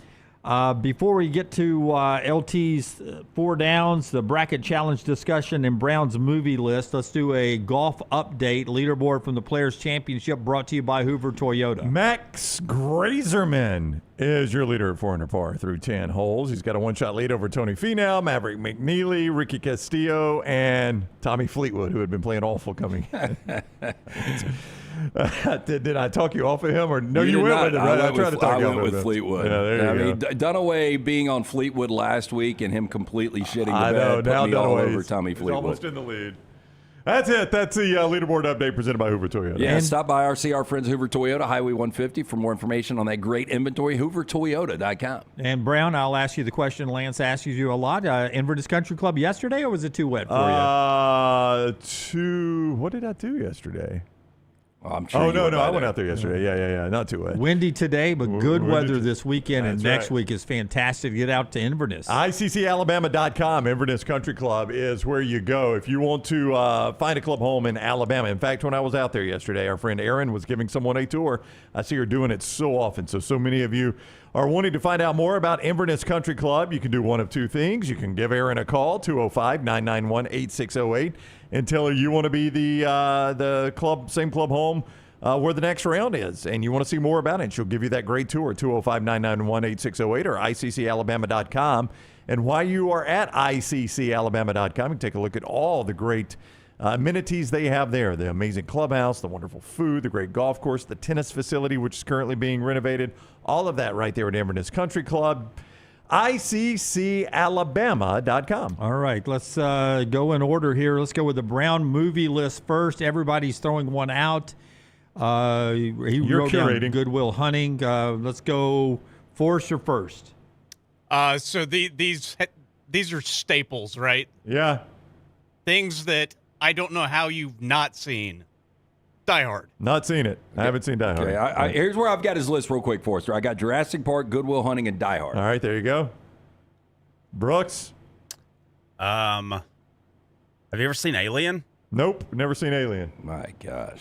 Yeah, throw that one on You're there. not going to like Alien as much as you would like Aliens, I think. Okay. Alien Well, just is more more action. horror, Oh. and Aliens is more Terminator 2 action. Speaking of Terminator 2, that needs to be on the list. Well, I never saw Terminator 1. You Do I don't need to see to. Okay, so I go straight to the second one? Yeah, Okay. it'll be fine. Terminator 2, not 1, 2. Now, Yeah, Dunaway, Terminator 2 is one of the greatest movies. It really like, is. for theater going. I think outside of, and I forgot who was talking about this incredible sequel the other day, and I'm like, who was it around here that was like, that's the best sequel I've ever seen? And I'm like, Oh, it was Bo talking about Top Gun Maverick, yeah. no, it was something else. Okay. Because I brought up Top Gun Maverick. I was like, Top Gun Maverick was good, but it's not one of the best sequels of all time. Dunaway, you're as bad at this as me. You don't have a submission here, do you? Have you ever seen Lord of the Rings, Return of the King? Yes, please I mean, are you start with serious? Fellowship and go all the way I'm through. not putting I would this love on the that. list. It's one of 3 films Yeah. with 11 Academy Awards. Okay. Jim, had you seen it prior to No. the last Yeah, movie? Yeah, I had. When, Oh, really? You know, so it was the second scene for me. But Yeah. Toy Story. You ever seen Toy Story? Yes, I've seen Toy Story. Jaws? I've seen Jaws. Now, for Lord of the Rings, you'll actually have to start with the first one. If you start Okay. with Return of the King, you are going to be lost. All right. Raging Bull. Never seen Raging Bull. Maybe the greatest sports movie ever. Yeah, I've never seen it. Well, there you go. That's enough. I mean, that's plenty right there. What's that, 6 movies? I won't see. It'll take me all year to watch Well, I those mean, I know. 6. Don't give me any more. It's like a day for me and Lance. Yeah, I know, but it'll take me 6 years. It'll take me all year. Well, to you're a see war guy. Full Metal Jacket. No, Apocalypse Now. no. Oh, you got to see Full Metal Jacket. My gosh. You have to see both of those. Okay, put it on there. Again, now we're into year 2 at this point. I don't watch a lot of movies. But you do. I don't watch a lot of movies. I can't tell you the last time I've seen a movie. All right. When's the last time you? It was probably when we were in L.A., Ryan. Yeah, that probably was the last one, huh? When's the last time you sat down to watch a series with at least a 45 to 50-minute episode? This week. Yeah. I Okay, did that with there you my go. wife, yeah. But you guys battle for that. I mean, Jennifer's going to like some of these things. She'd Maybe. love Good Will Hunting. She'd Yeah. like Jurassic Park. I might stop at this list after that. but- Yeah. Well, keep up with it, and I'll get to those eventually. All right. Moving to our bracket challenge discussion after we tell you about Lance's Lock. Lance's Lock brought to you by our friends at Hemp Hill Services. So we have 10 plays up, 9 in college hoops today, 1 in the NBA. You can get a free play every single day at lanceslock.com. Jump on board, win with us this March. We will be releasing the March Madness package next week. All available at lanceslock.com. Brought to you by our friends at Hemp Hill Services. Tanner came out yesterday afternoon, got there about 1:15. And guess what? He extended the life on the AC. Oh, thank God. Yep, it needed some coolant, and it was frozen up, so he took care of everything. Bullet and Chili let him know that they knew he was there yesterday, but really appreciate Hemp Hill coming up, taking care of that. Whether you experience plumbing, heating, or cooling issues, home or business, our weather is absolutely crazy. It was 76 in my house yesterday afternoon before Tanner got there, and this morning I walk outside and it's 45 degrees. 205-229-2090 or hemphillservices.com. All right. Lead us in the bracket challenge discussion, Brownie, All right. whatever we're up to here. So this is called the Waffle House Run. This would take some maneuvering or some massaging here. But in a 24-hour period, the winner, or the loser, excuse me, has to have breakfast at a North Alabama Waffle House, lunch at a Central Alabama Waffle House, and dinner at the Waffle House at the Floribama. Not a punishment. That is not a punishment. Yeah. I would do that Guys. today. Yeah. If you sent me out there, I would drive around the state and just eat at Waffle House all day. Yeah, that's not a punishment. That is less difficult than the one Lance criticized me from doing 2 years ago. Also, think about the biggest content. punishment. That would be Basketball? boring. Yeah, the biggest punishment for me that day is the actual drive from here to Auburn to Montgomery to Tuscaloosa to Birmingham to here. And that was really the only hard part about it. Oh, That I Scott spent has a gas great money. one in the chat. I don't think this will work because I think you have to be licensed to do this. Scott in the chat says the loser has to be a masseuse for a day at Woodhouse Day Spa. They're actually a business trying to make a profit here. Again, depending on the client, not a punishment. And then we've just all lay still, please. I've got queens in my Final Four at that point. What about Just this? to roll the dice. One of my really good friends works in prison ministry. How about the loser has to read a book to prisoners? That's a full book. Is it like Green Eggs and Ham? No, it's like going in or actually having to speak to a prison group. I mean, I'll be happy to speak to a prison group. I don't Again, consider not that punishment. not a punishment and not good content. Now, Daniel in the chat has suggested noodling. Got to noodle a catfish, and then also suggested getting Hannah Barron involved. Yeah, we've had a lot of suggestions, and we have yet to be able to secure Hannah on the show. We've had several people actually ask us to do Who this. is Hannah? Google Hannah Barron. She's a Fairly attractive girl that sticks her attractive arm in the mouth of big fish. Yeah, I mean, she noodles. You've seen catfish noodling, right? Damn, if she's doing that. She's basically human bait. Oh, wow. Yeah. Safe Surge popped up. Oh, I don't. Oh, think yeah, yeah. Well, she wears a bikini a lot. Any one of those would be fine. You're going to want number 5. Okay. Okay, number 5. Jim has selected that one right there. She has been to Panama City. Oh, in fact, yes. So yeah, Hannah Barron, Mike could help us on this. But Lance, you know how noodling works. Like, Yeah. stick your hand in the riverbed there and pull out. I had a catfish. client that used to do it all the time, and he would show me these videos, and I'm like, I don't understand the fun behind it. But, It looks like fun. I mean, that's something that it would be a pun. Y'all would at least consider that a punishment? yeah. Catfish noodling. I don't know how. Yeah, if you've got to go underwater, I can't do it. I'm not a No, swimmer. you don't go under. Your hand goes under. You're in like, as I remember, or I guess, hell, I don't know. I've never. You're in like coveralls and boots, and you've got a big glove, and you just reach your arm I down think the there. percentage of, I think it's like only 5% of people get taken under by the catfish. Yeah. So it would not be likely that it would pull you under. Yeah, I would choose not to do it, but whatever we got to do. From Chase, loser, and this was, huh? I thought we don't even have them down to a list to We decide don't. from yet. Okay. Well, nobody likes the list, Jim. I got a list, but everybody kills the list. Hang on, get the list. Everybody kills the list. We got to find a list first. I'm happy to do that, but the whole look. I mean, look how long. I thought maybe y'all had discussed it yesterday, and we were bringing it up on the show. We were down to making a decision. No, I don't think we got enough. So I thought it's the way you played it before the top of the hour. We have to make a decision on the bracket challenge. So we're not even down to a short list of making a bracket challenge. When would we have had this discussion? Y'all were together yesterday at Odie's. I thought y'all had some time to kill. No. Well, we did have time to kill, but we did not come up with a list. No. Well, maybe we can all get together after the show today to discuss this. Let's do it. What time's your appointment? 2:30. Okay, so you're good. We do it right after the show. There's been 2 suggestions in the chat that pop up every single year that I actually think are pretty good. Which is what? First one, second and third place of the bracket challenge. So you got to be in it to win it. You're not playing for second. Are handcuffed together for 24 hours. No. I wouldn't put it on the list. Shocker. You got to quick go. And then the second one, which I bring up every year, is you go to the furry convention that happens right at the Chick-fil-A kickoff week in Atlanta. But there could be certain people on this panel that like that. Yeah. Are you insinuating me? No, I mean like I don't know. I don't know. Okay. Maybe Brown. Don't get all offended. Yeah, I just was wondering. I've never been inside. Yeah, I have. Yeah, one time you accidentally ran into it, right? Oh yeah, The I've done furry that convention. too. Yeah, but I've been Accidentally. I've been in a mascot outfit before. No. I slipped and fell into the costume. That was when he was not in costume. It's when you realized it was the same weekend as the kickoff classic. Like you were staying in the hotel and all the furries were there. There's What's that big convention in Atlanta every year, Labor Day weekend? Dragon Con. Dragon Con. That was it. Yeah. And you. And there were some furries there. That was the first time Alabama played in that kickoff classic against Clemson, and you came back and you were like, boy, do I have a story to tell you. All right. Well, I've got everything updated on the list. We'll go through the list after the show and see if we could come up with a short list that we could vote on. All right. Back to our four downs after we tell you about a couple of our great sponsors. One of them is our wonderful friend at Kalshi, where you can probably play some entertainment stuff there, pop culture stuff for sure there every day.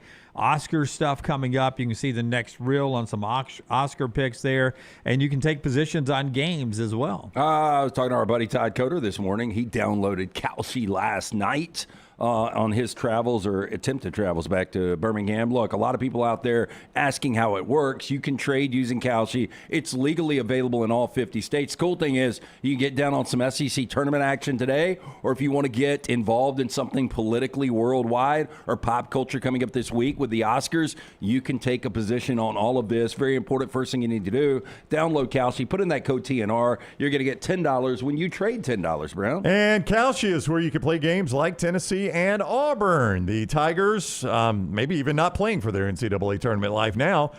Tennessee, 68%. Auburn, 32% right now. You can play it at 3.5. Tennessee 3.5. That's a little bit lower than what you could get at some places. I got to check that out real quick because I saw it went up to 6.5, then dropped back to 5.5, 3.5. Yeah, you can play it at 3. You can play it at 6.5. You can adjust that right there at Kalshi. $10 on your first $10 position when you use code TNR at the Kalshi app or Kalshi.com. And that's where you can do that right now. All right, we're going to do four downs. It's presented each day by Central Alabama Asphalt and Construction.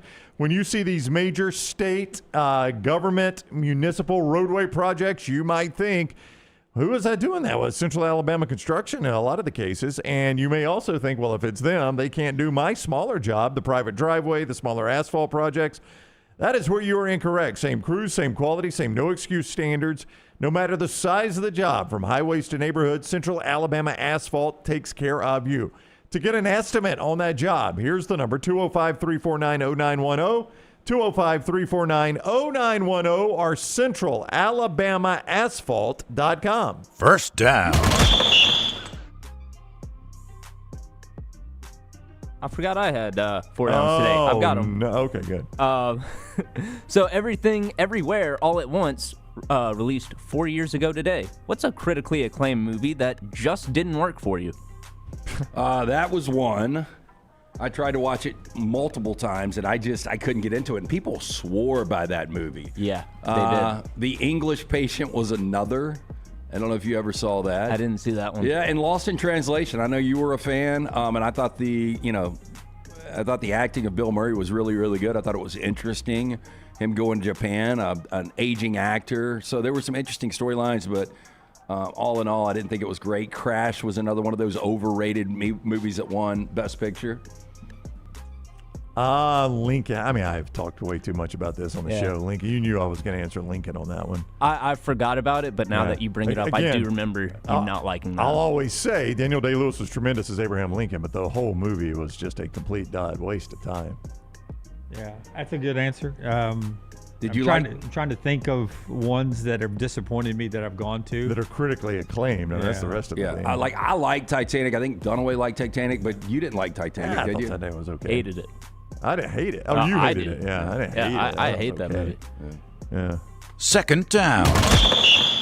Terrence Howard turns 57 today. He is probably best known these days for inventing a new type of math and going off the deep end. But originally, he was in Iron Man. He got paid more than Robert Downey Jr. did for the first Iron Man because he was unreliable at the time. And for the second one, Terrence Howard wanted more money. Studio says no, and he threatened to knock the teeth out of one of the producers. Wow. And so he was fired and replaced with Don Cheadle. So, all of that is to say, what's the craziest way you've seen someone lose a job? Ooh. Craziest way I've seen. Well, I'll go with slapping a line cook. Yeah, that'll get you most times. It's actually how I got my start in broadcasting. Slapping a line cook? There was a guy who was the weekend anchor at the station I started at, and I was just part-time right out of college in August of 1988. And so this would have been early September, and I was just a part-time employee. I was going to make probably $8,000 that year, so I had another job. And I get a call that this guy anchored the weekends, and on Saturday night, after the late local news, he had drove the station vehicle to Sammy's, which is, if you're watching outside the market, so you're watching with us here, is a gentleman's club with a unit with the camera and stuff in the back. Brooks, it's Forrester, you know that's dangerous in itself. Has too many cocktails, not making fun of drinking and driving here because it's a horrible offense. Leaves Sammy's Go-Go in a station unit with gear in the back after drinking, and is driving back towards his apartment in Homewood. And there's townhomes on that little 2-lane road there. He takes out about 4 or 5 cars, wrecking his unit, and just opens the door, walks away from the scene of the crime, leaving the station vehicle and the gear, wrecked car while drinking and driving, walks to his apartment. Obviously, he was fired and arrested. I would think so, yes. And that's how I got my first full-time job. That's amazing. We worked with a guy that did it, but he got away with it. Yeah, well, he had a patch of ice in May. We worked with another guy, and I remember, Tyler, was July. true story. It was a patch of ice. He told a girl that we were working with, "I will stick a gun up your ass and blow your head off." He did do that. I was thinking about that one. Yeah, that was what we called a zero tolerance policy back in the day. Probably didn't even need zero tolerance on that one. He did lose his job. He did, yes. In radio, this is way back in the day, especially when you were in a small market like Anniston, they used to have carts. You guys remember carts? Oh, yeah. And the cart, you had to put in a cart machine and it played your commercials or the music in a music station's case, which was the station I was working for in college. And this gentleman got fired, and this day and age, you get fired, you don't get to go on the air. But they told him he wasn't coming back, but they let him do his last air shift. Oof. Does it just normal? Does it raise any alarms? What a gamble. Yeah, well, you didn't think so. Finishes, closes his notebook, puts it in his bag, gets up, and there was a thing called a bulk eraser. It was a magnet. You press the button, and that's how you would erase the cart to put something new on it. Well, this wall of carts got every commercial and every song. He takes the bulk eraser when he's done with his shift. Did he wand it? He goes, zzz. So every song was like, it was like Brooks and Dunn, like, My Marie, every other word was missing. So somebody had to go read up every commercial, Sonny King. You know what? He ain't getting his final paycheck. Oh, God, I don't know what happened to that guy, but that was one way out. Oh, that would be awful. Yeah. Dunaway, I had one similar, well, not similar to yours, but involved a station vehicle. We had a guy at a station in Chattanooga drive a SAT truck through the Red Bank Tunnel in North Chattanooga. Amazing that happens more times back in the day than it should. Well, he left the satellite elevated on the SAT truck and drove through the tunnel and totaled the entire SAT truck. Those are probably cheap. Yeah, closed traffic because it was only a 2-lane tunnel. But, just totally shut down that road. At least y'all had the traffic report, though. Y'all were first with and that. it had your logos on the side. Yeah. Yes. Well, why is traffic so bad? Well, he was actually my coworker at the station I was working at, and he did that at the competitor station. So he got fired from there and then ended up getting hired at our station. Wow. There you go. Third down. Aaron Eckert turns 58 today. He's probably best known for playing Two-Face, a.k.a. Harvey Dent, in The Dark Knight. That's right. So what's one actor that you would just like to see more of? You don't think they get enough roles? Back in the day, used to be a guy named Jason Patrick. I don't know if you remember Jason Patrick. He was in Narc. He was in Rush. He was in The Lost Boys. You know, a lot of people thought he was going to get the role as Jim Morrison before Val Kilmer did. He just didn't do a lot of films. Like, he would do a film like once a year. I'm trying to think who that guy is now for me. I'll go back. I like Theo James, my James Bond guy. I don't think he does enough stuff right now. Yeah, I haven't really seen him in a whole lot. I saw him in The Gentleman. The Gentleman, and then a movie called The Monkey last year, which disappointed me. Actor I like is a guy named Neil McDonough.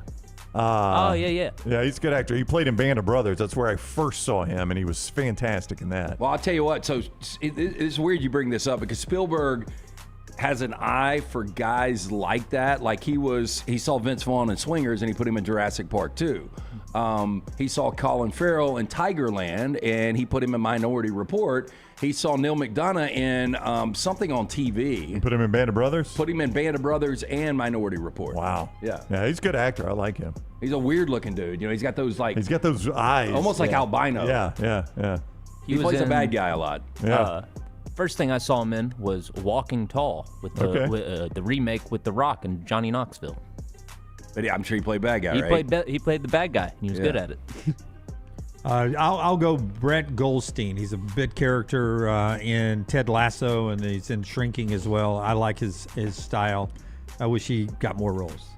I think I know who that is.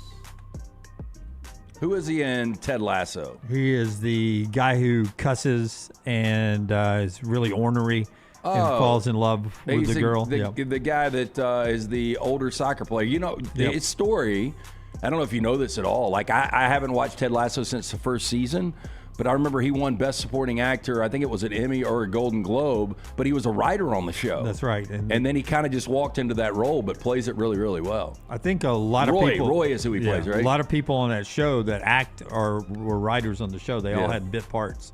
His role got bigger. So I had him confused with Brett Gelman from Stranger Things. I pulled a Jim there. Samuel in the chat has a good answer. Ansel Elgort hasn't done much since Baby Driver. God, he really hasn't. Yeah, he did Baby Driver, and I think, was he in Fault in Our Stars? When that was I think real he popular? was. Yeah, but that was 2016. Yeah. No, yeah, 2014 probably.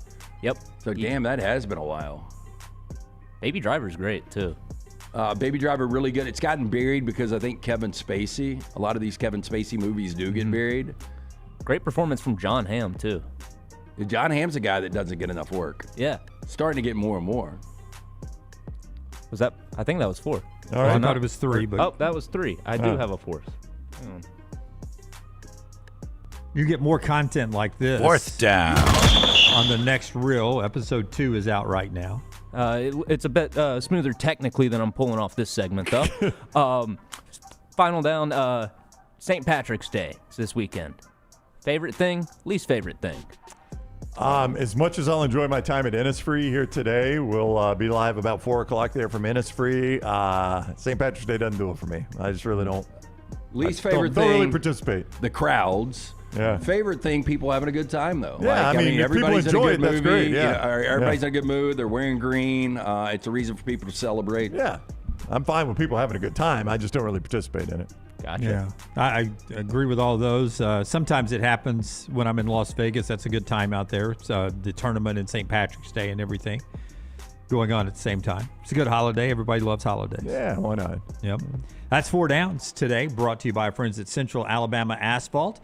The show also being brought to you by our great friends at One Man and a Toolbox. You'll see Bama and Bourbon if you go watch that in the new Bourbon Room up here that LT's put together. Brought to you by our friends at One Man and a Toolbox. Yeah, I've had them at the house multiple times. They just do fantastic work. One Man in the Toolbox performs handyman services for homes and commercial properties right here in Birmingham and Tuscaloosa, Montgomery, surrounding areas. They do regular repairs, maintenance, also small project renovations and updates. They've got multiple technicians with different skill sets, and they can tackle most any item in your home. Call for free estimates, 205-823-2111. When you talk to Jessica, make sure you mention the next round. You're going to get a $25 discount for the first hour of service. For more information, onemaninatoolbox.com. And right now, you, for a limited time, can get that Bojangler sandwich at Bojangles. It is an Alaskan pollock fish fillet with Bo's seasoning on it. The deluxe comes with lettuce, pickle, tomato, cheese, and tartar sauce. You can also start your day getting up 3s. The old triple-double biscuit right now with triple the protein and double the cheese, triple the bacon, the sausage, and the egg, and double the cheese. It is fantastic. And like any breakfast, including the ham biscuits, 2 for $5, you can get those with Bojangles' brand new iced coffee. And finish any meal with that Bojangles strawberry cobbler. It is terrific, and it ends the meal the way you should. And you can do that at any of your local Bojangles where it is always Bo time. Follow Brownie on Twitter and Instagram at Ryan Brown Live. I'm attorney Alexander Shinar, Alabama born, Alabama raised, and ready to fight for your rights. I have one of the largest firms in Alabama, and we are here to help you get the compensation you deserve. Call me, Alabama, 323-1000. No representation is made that the quality of legal services being performed is greater than those of other lawyers. Sterling and the fine folks at Champy's Chicken on Highway 119 in Alabaster want to welcome you in for a great lunch or dinner starting at 11 a.m. every day. Chicken that's brined overnight and cooked to order, and the taste of the Delta with those Delta recipe tamales. Champy's is perfect for all your tailgating needs this football season. You can also choose Champy's for your next party, wedding, or birthday. Great food, great people. Champy's Chicken on Highway 119 in Alabaster, and everything online at champyschicken.com. At Central State Bank, we are large enough to serve you and small enough to know you. Manage your money with ease, whether it's mobile banking, hassle-free checking, competitive loans, business solutions, or personalized financial advice. We're your hometown bank with big-time service. Visit us today and experience banking made simple, because at Central State Bank, you come first. Member FDIC. Get all your favorite Next Round gear all in one place, nextround.store. From our Next Round hats to the logo tees to the all-time best-selling Y'all Can Have the Rest shirt, you can look your best by shopping with us at nextround.store. Take the Next Round anywhere with nextround.store. Birmingham's fastest party returns to Barber Motorsports Park March 27th through 29th. Medical Properties Trust presents the Children's of Alabama Indy Grand Prix, powered by AmFirst Experience. 3 days of high-speed action, featuring the fastest drivers in the world from the IndyCar Series. Enjoy the Kids Zone, food trucks, beer garden, fan zone, and more. The Children's of Alabama Indy Grand Prix. Kids 15 and under get in free. Get your tickets now. Hey, Lance Taylor from the Next Round to tell you about one of our favorite places for breakfast, lunch, and dinner. That is Hamburger Heaven since 1982. Hamburger Heaven has been serving Birmingham's best hamburgers, cheeseburgers, French fries, hand-spun milkshakes, and sandwiches made fresh to order. All of their ingredients are fresh and prepared daily. This includes their beef, always fresh, never frozen, hand-pattied each and every day. For breakfast, lunch, or dinner, visit any of the 4 locations: Highway 280, Irondale, Gardendale, and Homewood. Hey, there's nothing worse than waking up to a plumbing problem. Don't get caught in a flooded house. Call the guys at Hemp Hill Services. Adam, Chad, and the team at Hemp Hill are the only ones I trust to fix it, and fix it right the first time. Hemp Hill Services does it right, and always at a fair price. For all of your plumbing, cooling, and heating needs, trust the name that Birmingham has trusted since 1954. That is Hemp Hill Services. Call now, 205-229-2090. That's 205-229-2090. Ain't no party like a Dega party. The noise, the chaos, the will to survive. The biggest, boldest, brashest, fastest, and most intimidating track in all of NASCAR. Only one place calls that home. At Talladega, anything can happen. And at this super speedway, everything usually does. Hell yeah, boys! NASCAR weekend at Talladega Super Speedway, April 24th through the 26th. Get your tickets now at TalladagaSuperspeedway.com. It's bow time. The Bojangles Chicken Rice Bowl is back. Get dirty rice, slow-cooked Cajun pintos, cheese, and your choice of chicken for just $7.49. But order now. It's only here for a limited time. It's bow time. It's bow time. The Bojangles Chicken Rice Bowl is back. Get dirty rice, slow-cooked Cajun pintos, cheese, and your choice of chicken for just $7.49. But order now. It's only here for a limited time. It's bow time.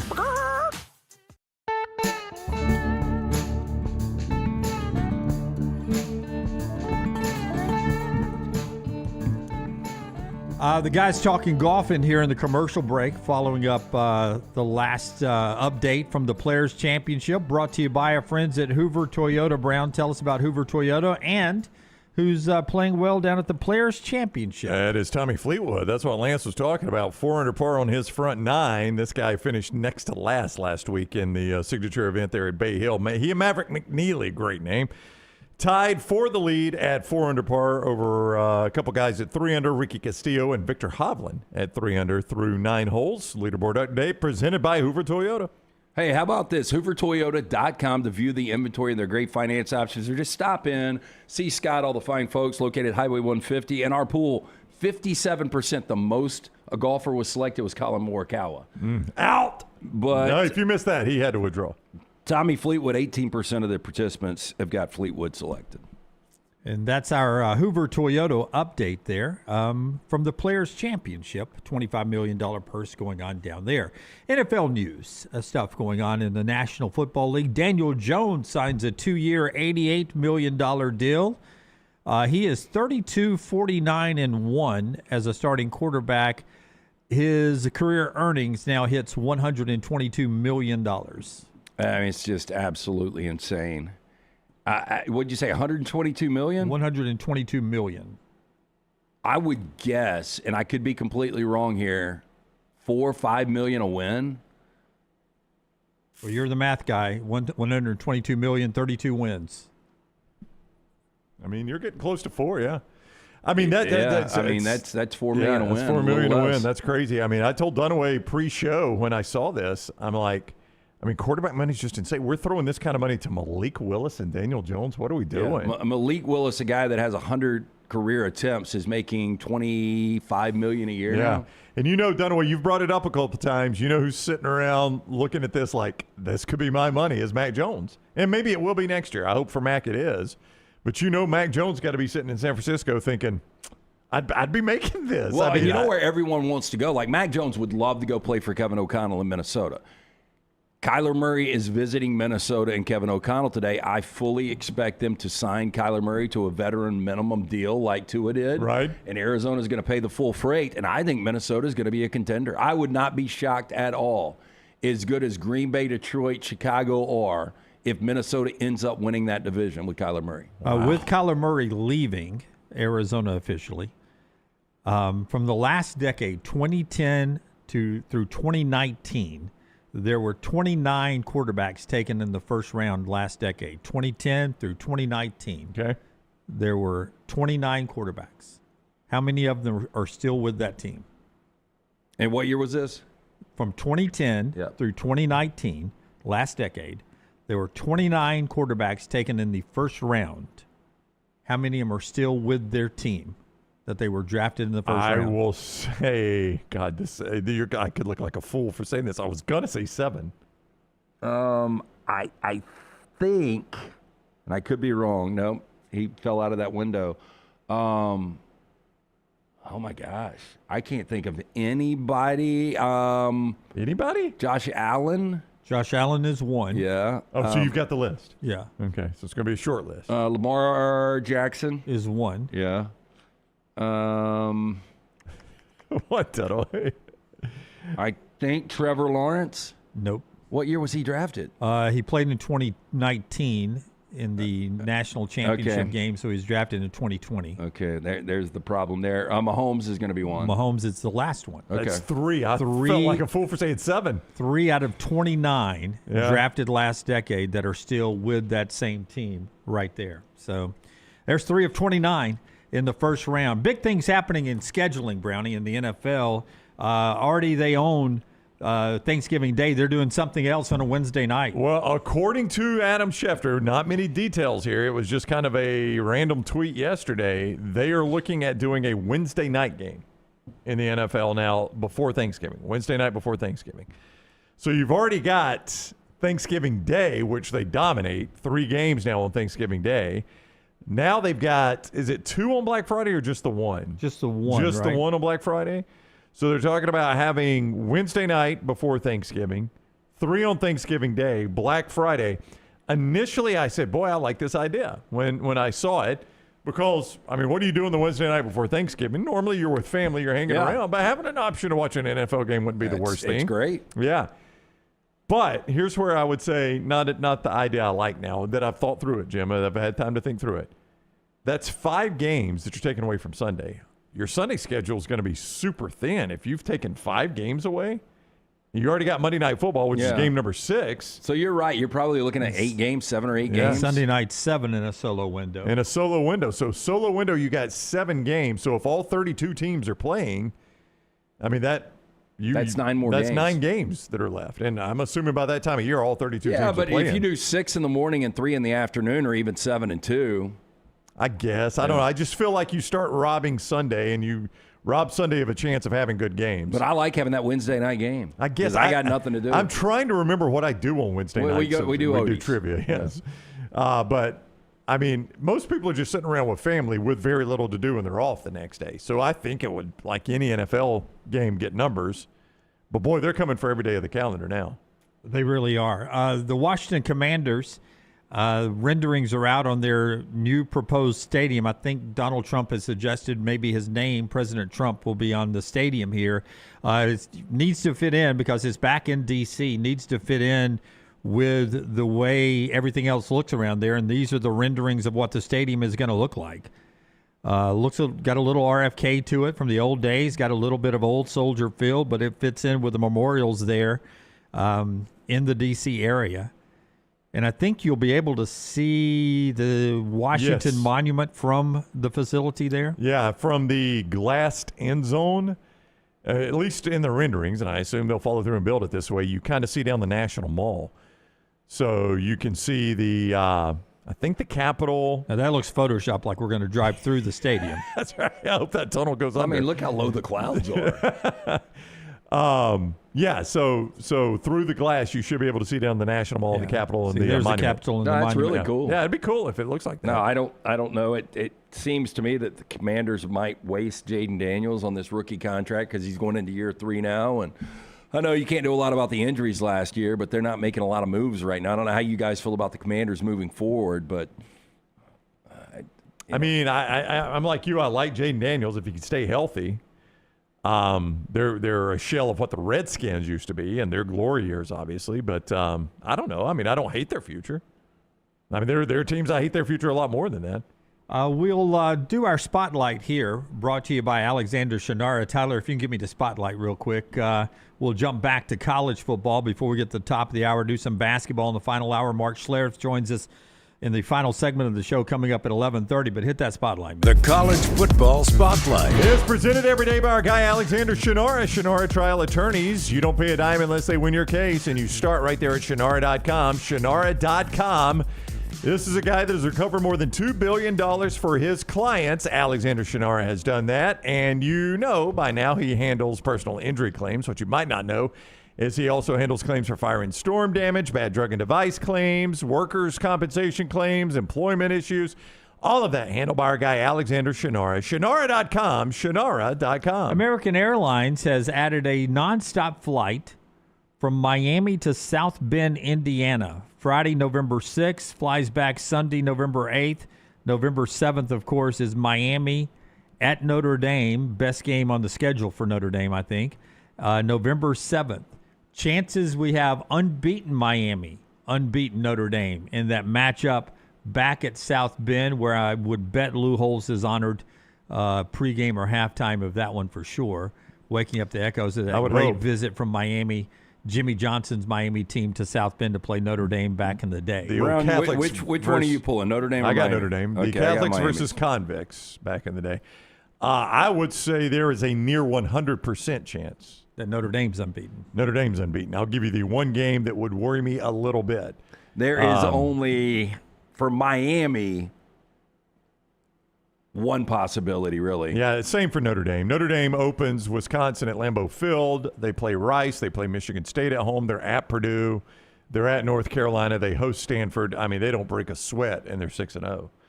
They're at BYU, which could be a tricky game. The way you say, oh, yeah, it's almost always followed by there'll be an underdog there. Will they? So when we talked about the handful of teams that could possibly be favored in every game, the only game that I said Notre Dame could possibly be a dog in, and I don't think they will be, is BYU. If you open that game today, I think Notre Dame's probably a 5-point favorite on the road. Yeah, bye week, host Navy, or it's actually Gillette Stadium, and Foxborough, and then Miami. So, I mean, Jim, I would, on Notre Dame's part, I think they'll be undefeated. Yeah. And which means they'll probably by then be a top 5 team. Miami's got one or two. You think they'll be number 1 or 2, huh? Yeah, probably. Miami's got a little bit more of a difficult schedule, but not really. They open at Stanford, Florida A&M, at Wake, Central Michigan. but they go to Clemson in week 5. I don't know what we're going to get with Clemson, but just on the surface, there's a good chance Clemson could be favored in that game. And then you've got Florida State, rivalry game, Pittsburgh, North Carolina, then Notre Dame. More than likely, worst case, they've got one loss. I think they're probably undefeated. Yeah, I mean, undefeated. But Miami will start in the top 10. Yes. You say Notre Dame, if they're undefeated, even with that bad schedule, would be 1 or 2. They're starting in the top 5. It wouldn't surprise me if Notre Dame's preseason number 1. Or preseason number 2 or preseason number 3. Yeah, I think Notre Dame will be 4 or 5. I think Miami will be like 7, 8, 9. When this game is played or when they start the poll? Oh, yeah. Yeah, and I think if they're both undefeated, to Dunaway's point, I mean, this could easily be 1 versus 2, depending on what else. I say that. I mean, you look at Indiana, Ohio State, one of those two is going to be undefeated. Yeah. So, I mean, it's going to be a top 5 matchup, so it'll get a ton of publicity. It's at Notre Dame Stadium, so it will be on NBC. I wouldn't be surprised. Well, I don't know if they can go primetime with that, can they? I guess they can. Oh, yeah. Absolutely they can. That's a big game for Notre Dame, just considering what happened last year. I thought their primetime window was Big Ten only. Is that not Big Ten only for them? That's a good point. That's a good point. So if it's not a Big Ten team involved, I don't know if they can go primetime with it. I'm not sure how that works. You brought up Clemson. We don't know what Clemson has. I will tell you they've got their old offensive coordinator back in Chris Morris. Boy, I'd written down Max Duggan's name to bring it up here. You mentioned Max Duggan earlier. I said it on the show. Nobody probably remembers it, but when Garrett Riley got the job at Clemson as the offensive coordinator, leaving TCU after that 2021 run to the national championship, I said Max Duggan bailed him out of 1,000 bad situations. I remember you saying that. And he got the job at Clemson, and he was 26-14 as an offensive coordinator at Clemson. Chad Morris is back. In Chad Morris's time at Clemson, Clemson was 41-11. Dabo Swinney, in the middle of spring practices, gets asked what's it like having Chad Morris back as the offensive coordinator. It's not new to me. It's like I'm, back in America. I'm living in Spain for 3 years. So, like hello and hola, we know those mean the same thing, right? But you have to learn that. Me llamo Dabo. ¿Cómo está usted? Hablo español un poquito. All right, yeah, man. I took 4 of them. So, different ones, not repeats. It is what, everybody knows what 4 verts are. Everybody understands what smash and the mesh, and they understand what a high-low, what a level route is. They understand what drive routes are and follow routes, and they understand that, hey, we're going to run a scissors route. This is a fork concept. Hey, this is a cross-country route. Everybody understands this from if you've played a little football. But, what do you call it? In the air raid, you call it 92. It's called mesh. It's called 618. Some people call it stick. What do you call 4 verts? In the air raid, it's 6. For 3 years, because I kind of let all that go, and but it was fun. It was fun to learn something different and all that. But I feel like I'm living back in Pelham, Alabama. It's I don't need a roadmap. Well, for the last 5 years, their offense has been called a mess. Yeah, that shirt is one of the worst shirts I've ever seen. The one. Yeah, they tried a little hard to get the one, didn't they? They did. They tried a bit hard on that. It feels like, and I know he says he's comfortable and all that, all the Spanish, the Southern Spanish there. He must be getting. But this feels like a critically important hire for him. I'm not saying hot. I don't know if I want to use the phrase hot seat. But it was a misfit to hire Garrett Riley coming in. It didn't mesh up. It didn't work. He wasn't as good as Max Duggan made him look. And 41-11 for Chad Morris is great, but Garrett Riley wasn't coaching offensive football with the same talent that Chad Morris was coaching offensive football when he was 41-11 either. I'm trying to think of like a head coach, coordinator reuniting that everybody's like, okay, they're back together, and then it didn't work. Well, Ryan Grubb so far, some people would say. Okay, there's a point, time will tell. Yeah, I think we might still be a bit early on that. Yeah. Year one was not amazing. It was very, very inconsistent. Yeah. Mark Schlereth coming up at 11:30. Yeah, more on that with Schlereth. So I'm trying to think of one because a lot of times when you get these reuniting of a coordinator and a head coach, everybody's like, okay, well, they're back together, and it's just automatically going to work because it worked last time. And Dabo's got to get this thing out of the mud. I mean, they're in the mud right now. They are. To use a phrase from Pelham, Alabama, as he would say, they're in the mud. And they're stuck in the mud a little bit. And he's got to figure out a way to get this thing out. And I don't know if Chad Morris is that answer or not. One more thing to do this hour, brought to you by our friends at Michelson Laser Vision LT. 205-969-8100. Dr. Mark Michelson, Dr. Jen Michelson, best in the business. I got the procedure done in 2003. I had the 2200 vision. Talked about that earlier. 2015 vision, better than 2020 now. If you wear the contacts or the glasses, wasting money each and every year. Make the call today. Ask for Amy. Tell her the next round sent you. She is going to hook you up with that hassle-free consultation. 205-969-8100 or michelsonlaservision.com. All right, so Sam Block on Twitter last week puts out 12 sports things, and he says, keep 3, you have to lose 9. Too easy. The 3 for me is easy. So after you pick your 3 like Sam wants you to do, I want you to pick a 4th one to go with this. Here's the list that's up there. Keep 3, cut 9 sports events. March Madness is a keep for me. Then you go down. College football playoff is a keep for me. NFL playoffs is a keep for me. Those are easy 3 for me. I assume you guys too. So cut the other 9. As far as I'm concerned. Yeah, I would. Boy, this would have been tough back in the day, but I'm just not NBA like I used to be. But March Madness, college football playoff, NFL playoffs, I mean, that's got to be the 3. That's easy. I cannot cut the Masters. I don't know. If I had to do 3, I don't know what I would give up for the Masters, but I got to keep the Masters. So you would keep the Masters and give up March Madness? I didn't say that. You'd give up the NFL playoffs? I didn't say that, and I can't give up the college football. That's what makes this tough. I'm giving nothing up for 4 days of golf. Yeah, well, you don't like golf as much as I do, so I would keep the Masters. It's an easy 3. If you're adding a 4th, Brown, you're going the Masters. Oh, that's not even a thought. LT, if you're adding a 4th. NBA playoffs. NBA playoffs for you. And then I would go Major League Baseball postseason after that. I think I would go Major League Baseball postseason before the NBA playoffs. Yeah, it'd be tight, man. I would go back and forth on that, but that is definitely my top 5. Yeah. And then I really don't care about anything I mean, after like that. the Olympics, World Cup, Wimbledon. All that other stuff fills time until it's football season again.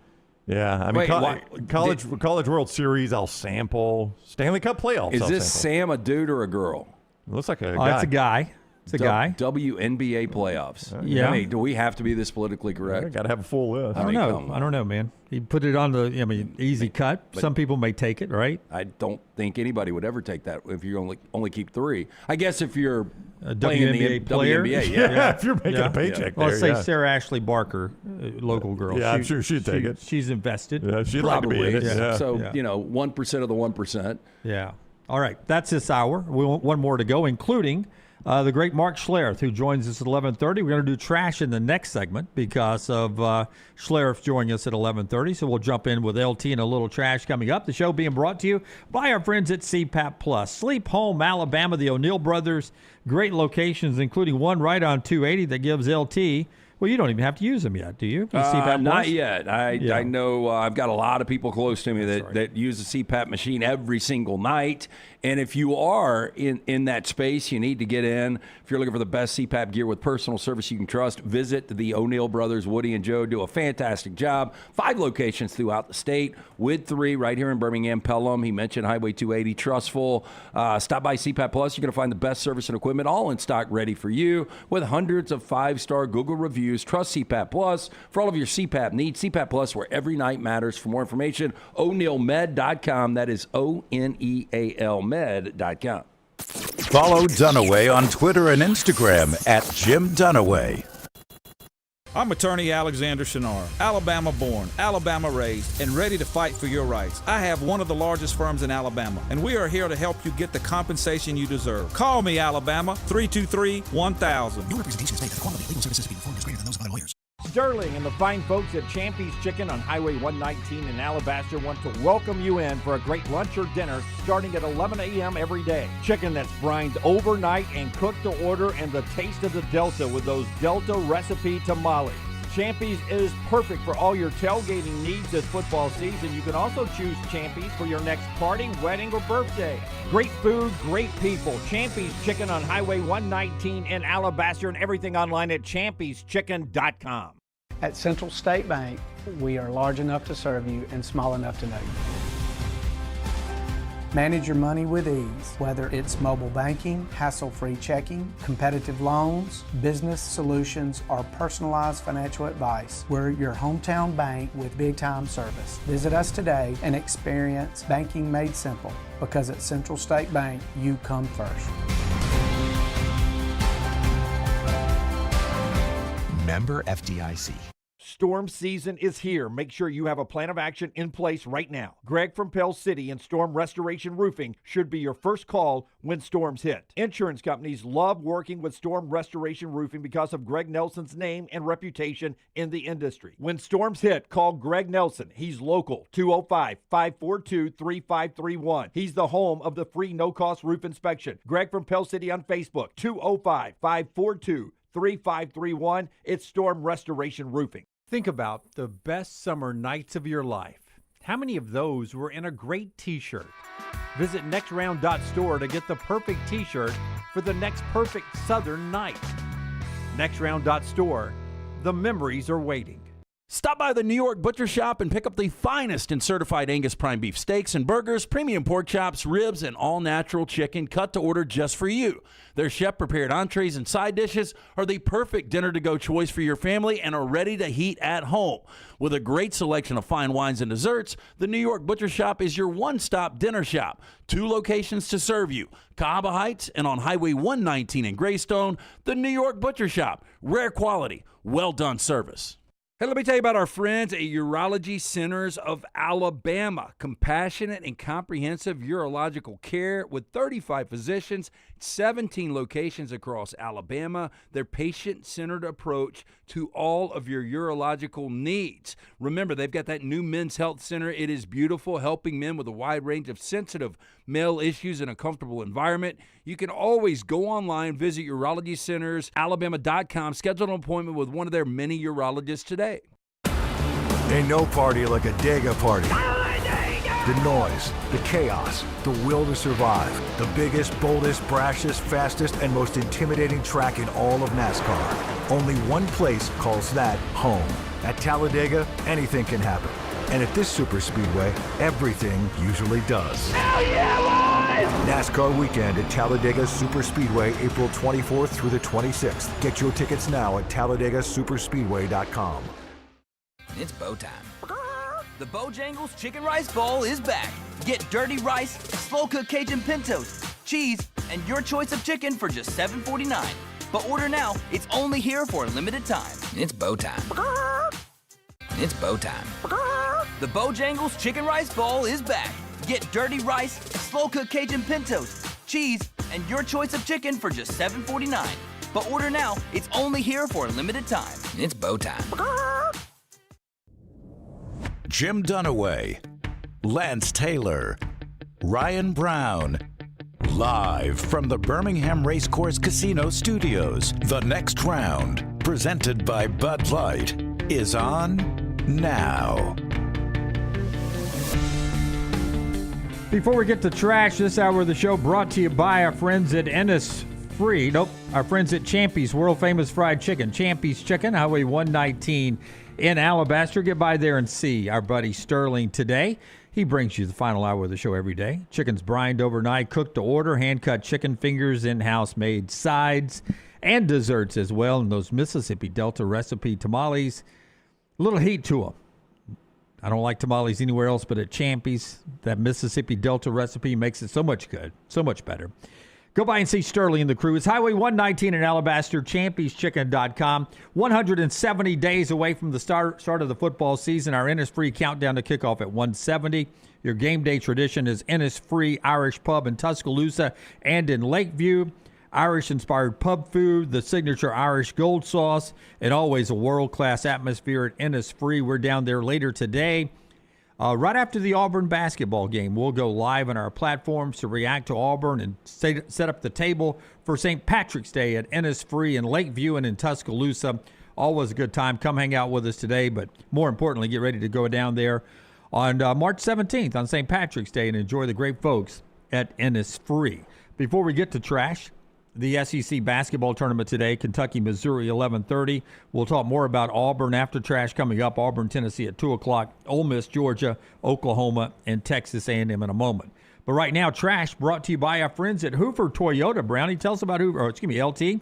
Tell us about Hoover Toyota. Yeah, hey, look, if you're in the market right now, they have got the biggest inventory out there. You're going to love our folks at Hoover Toyota. The customer service, second to none. I am speaking from experience. I recently purchased multiple cars over the last year plus from our friends at Hoover Toyota. Their inventory offers a fantastic selection. Their on-site finance department provides affordable financing options. Even after the keys to your new vehicle are in your hands, they are there to serve you with the service and parts department committed to keeping your vehicle running smoothly. When you shop with Hoover Toyota, they want to keep you as a customer for life. That's why they offer that red carpet program. It gives you ways to let your friends and family experience that amazing shopping experience with our friends at Hoover Toyota. Stop in, see the fine folks, go see Scott, Harold, Kim, all of them. Tell them the next round sent you, located right there on Highway 150, or view their inventory and great pricing today, hoovertoyota.com.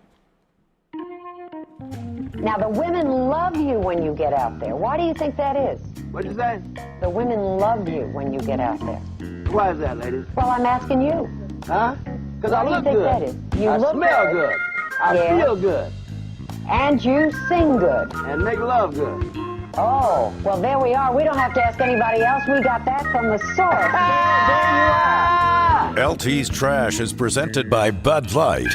Easy to drink, easy to enjoy. We will be enjoying some of those delicious Bud Lights with all of our friends from Bud Light at the Innisfree Irish Pub in Lakeview today. This seems to have a problem, Tyler. A tiny house in New York is drawing attention online after being listed for more than $329,000 despite having no bedrooms.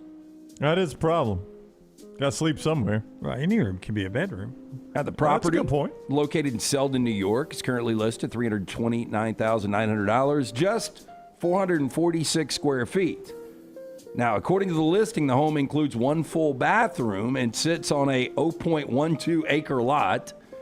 They redid the bathroom. I don't think Brad Bell did that job. No. The listing describes the property as a, quote, studio-style cottage, meaning the space does not include a separate bedroom. Property listing states the house features an open layout designed for compact living. The description highlights a, quote, bright, inviting studio layout with an updated full bathroom and small kitchen area. Despite its small size, the home includes a basement, believe it or not. I don't believe that. With 2 open areas and an additional room that the listing says could be converted back into a half bedroom with a laundry.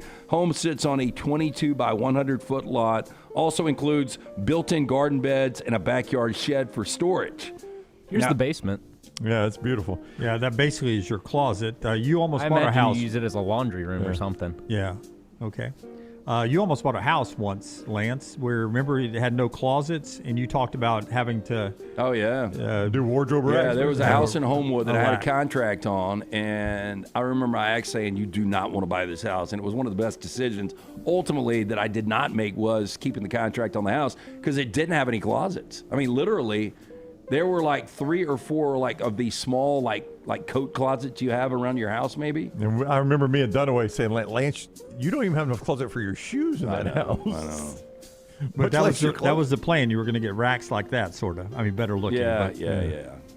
Well, Yeah. what we got going on the baseboard there, Tyler? Some nastiness. Now, Yeah. Brooks says with his experience living in the frozen north that what is this stuff on the floor? Well, if you go back to the left mold? side, over on the left, that's called forced heat. It's like vents that they put along the baseboard that kind of make the heat exaggerated a little more in the house. And there's mold, like Yeah, there's mold all in that. That was the first thing. You know that what stuck out doesn't to me. exist here? The 10-second rule. Yeah. No, you're right about that. If I It's the drop floor. something on the floor, I'm stepping over it. Never eat it. How about this? Estimated monthly housing cost show on the listing included a projected mortgage payment of $1,561, around $312 in taxes, and about $83 for home insurance, bringing the estimated monthly cost to right at $2,000 per month. Got a backyard fenced in, though. For that tiny home. Go play football in the back.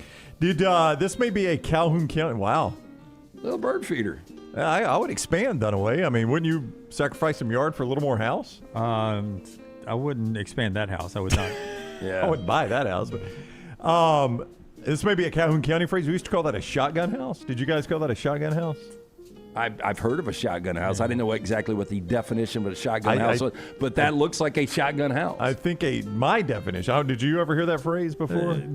Around the mill in Alabaster, we used to call those shotgun houses, but if the definition is long and skinny. Yeah, I was always told you could fire a shotgun through the house and not hit okay. anything because it was just the house was like one straight line. But I mean, that technically could be a stabbing cabin too, right? Could be. Yeah, Put the shotgun away. Just like any room could be a bedroom, any cabin could be a stabbing cabin. Yes. A priest in Pittsburgh has been arrested after he was found stealing $1,000 of sports cards from a Walmart by stuffing them underneath his clothes. Now, with trading cards becoming a bigger business than ever, thieves have gotten increasingly craftier and even more brazen when it comes to getting their hands on packs of select cards. That has been the case with Pokemon, with thieves targeting stores on a regular basis, try to score some big cash. However, in the case of Aiden Smith, he was caught stealing $1,000 worth of packs of cards in Walmart just outside of Pittsburgh.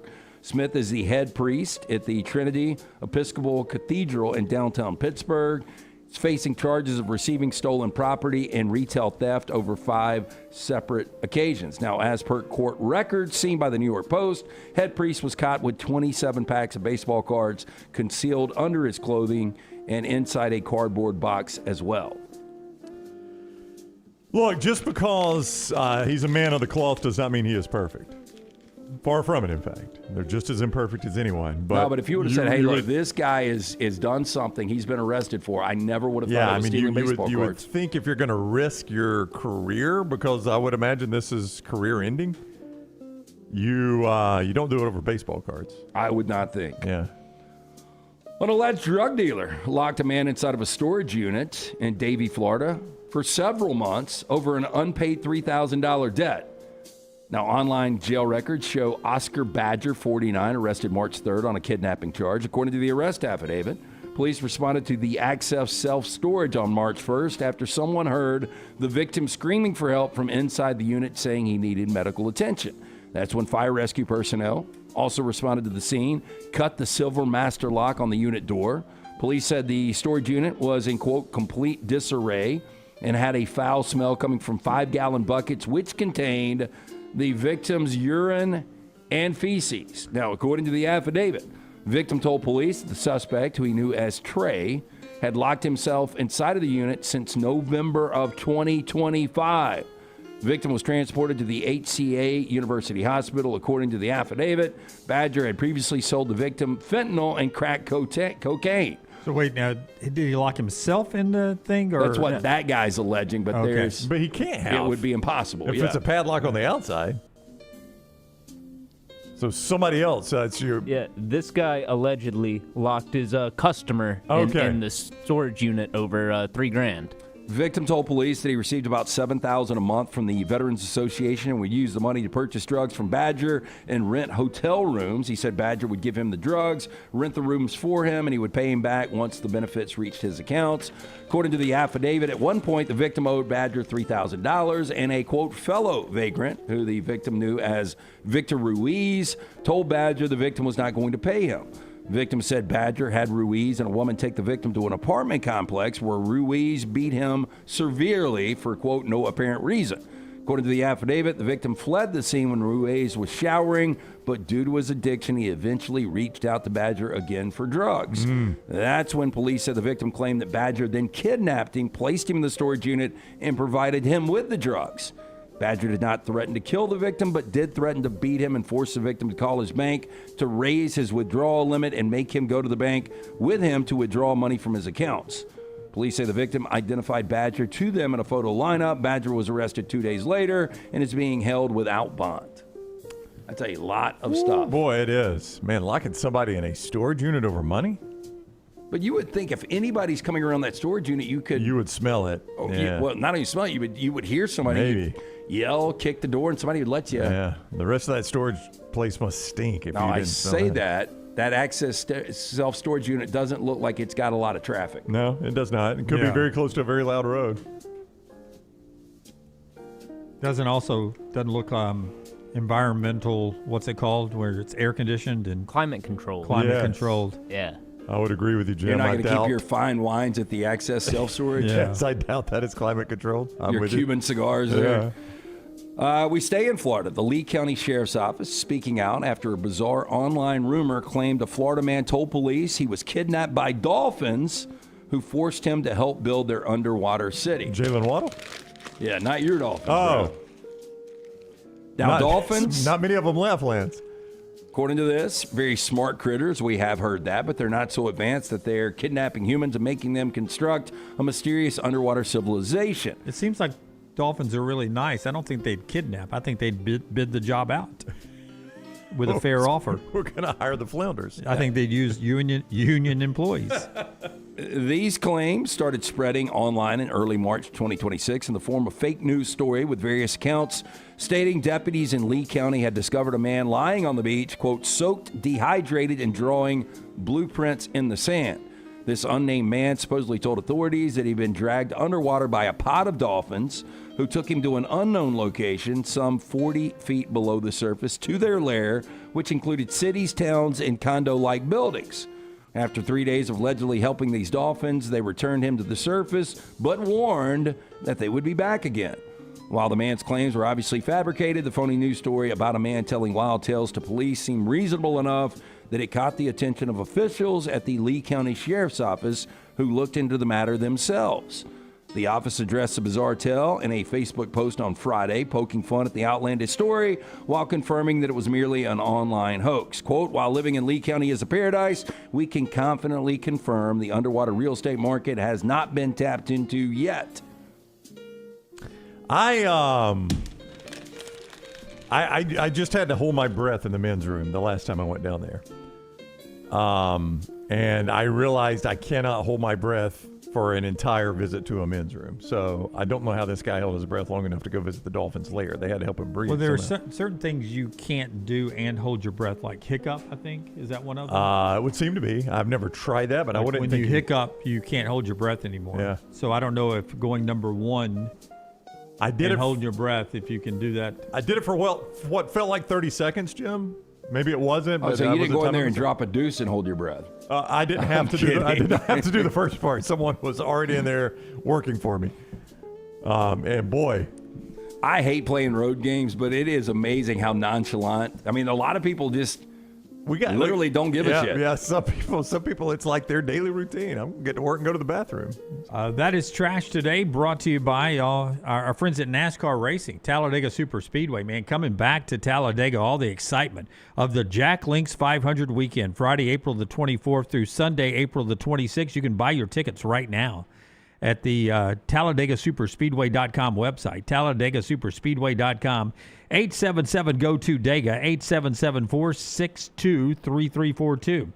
You can add to that weekend of great racing with the Garage Experience, the most immersive garage experience in NASCAR, access to the NASCAR Cup Series Garage Bay viewing areas, watch your favorite drivers at work with their teams, the pre-race ceremonies, the driver and crew chief question and answer sessions, and Mobile One Victory Lane trophy and photos, and a lot more, including some special concessions, all right there in the Garage Experience.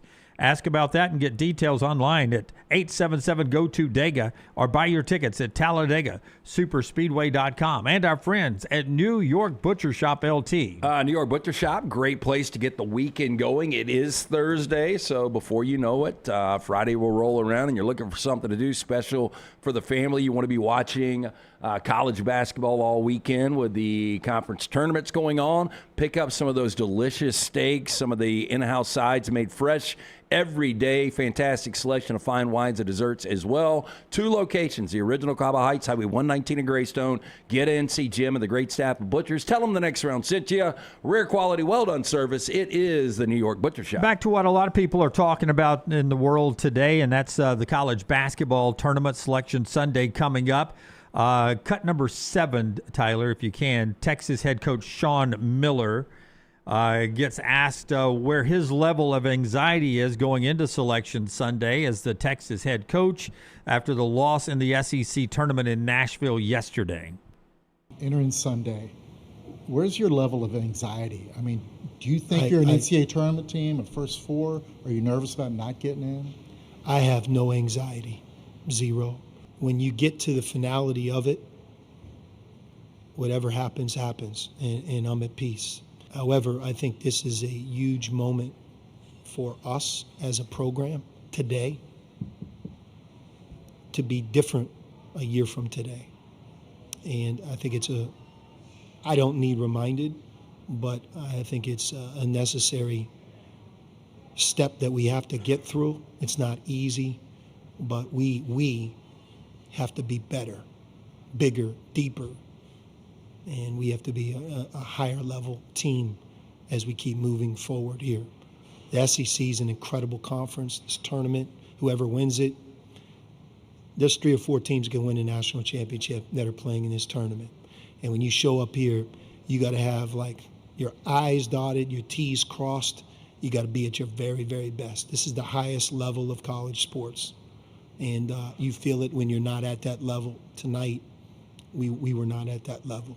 Sean Miller, so the new bracketology is out from Joe Lunardi. And Texas, with their loss last night, you would expect them to be in a precarious situation. And here they are. Texas drops all the way down to last 4 in now. And only SMU and Auburn are below them in the latest bracketology. That's a big drop. I don't really know how, they're secure. Well, I guess they're not securely in front of the Auburn Tigers. I mean, they lost to Auburn this year. Their best wins are Alabama and Vanderbilt, and they've lost 5 of 6 games. So they're in that really interesting. SMU's done, and they've lost 5 of 6. Auburn, we've documented them and actually in a pretty good spot going into their game with Tennessee today. But, Brownie, they're now into that spot where Miami of Ohio loses. They're going to eat up a spot, and a couple of others along the way. If somebody gets hot and wins one of these tournaments that's not supposed to be in. Yeah, obviously this is Lunardi, so it's not official. But if this were official and you're Auburn, you are the biggest Miami, Ohio fan in the world right now. No, and just an update on that game. They're playing UMass right now. It was back and forth up until halftime where Miami of Ohio led by 2, but they've started out on a 7-3 run to start the second half, so 15:58 to go. The Red Hawks up 46-40 on UMass. So and that's UMass in the first game of their tournament. Look out. So that team's walking a wire every time they play. Every time. I mean, like if you have been fading Miami of Ohio, you've made a lot of money the last couple of weeks. Because they win everything, but they never cover? Yeah, and UMass is a 7-11 in-conference MAC team that is playing toe-to-toe with them right now.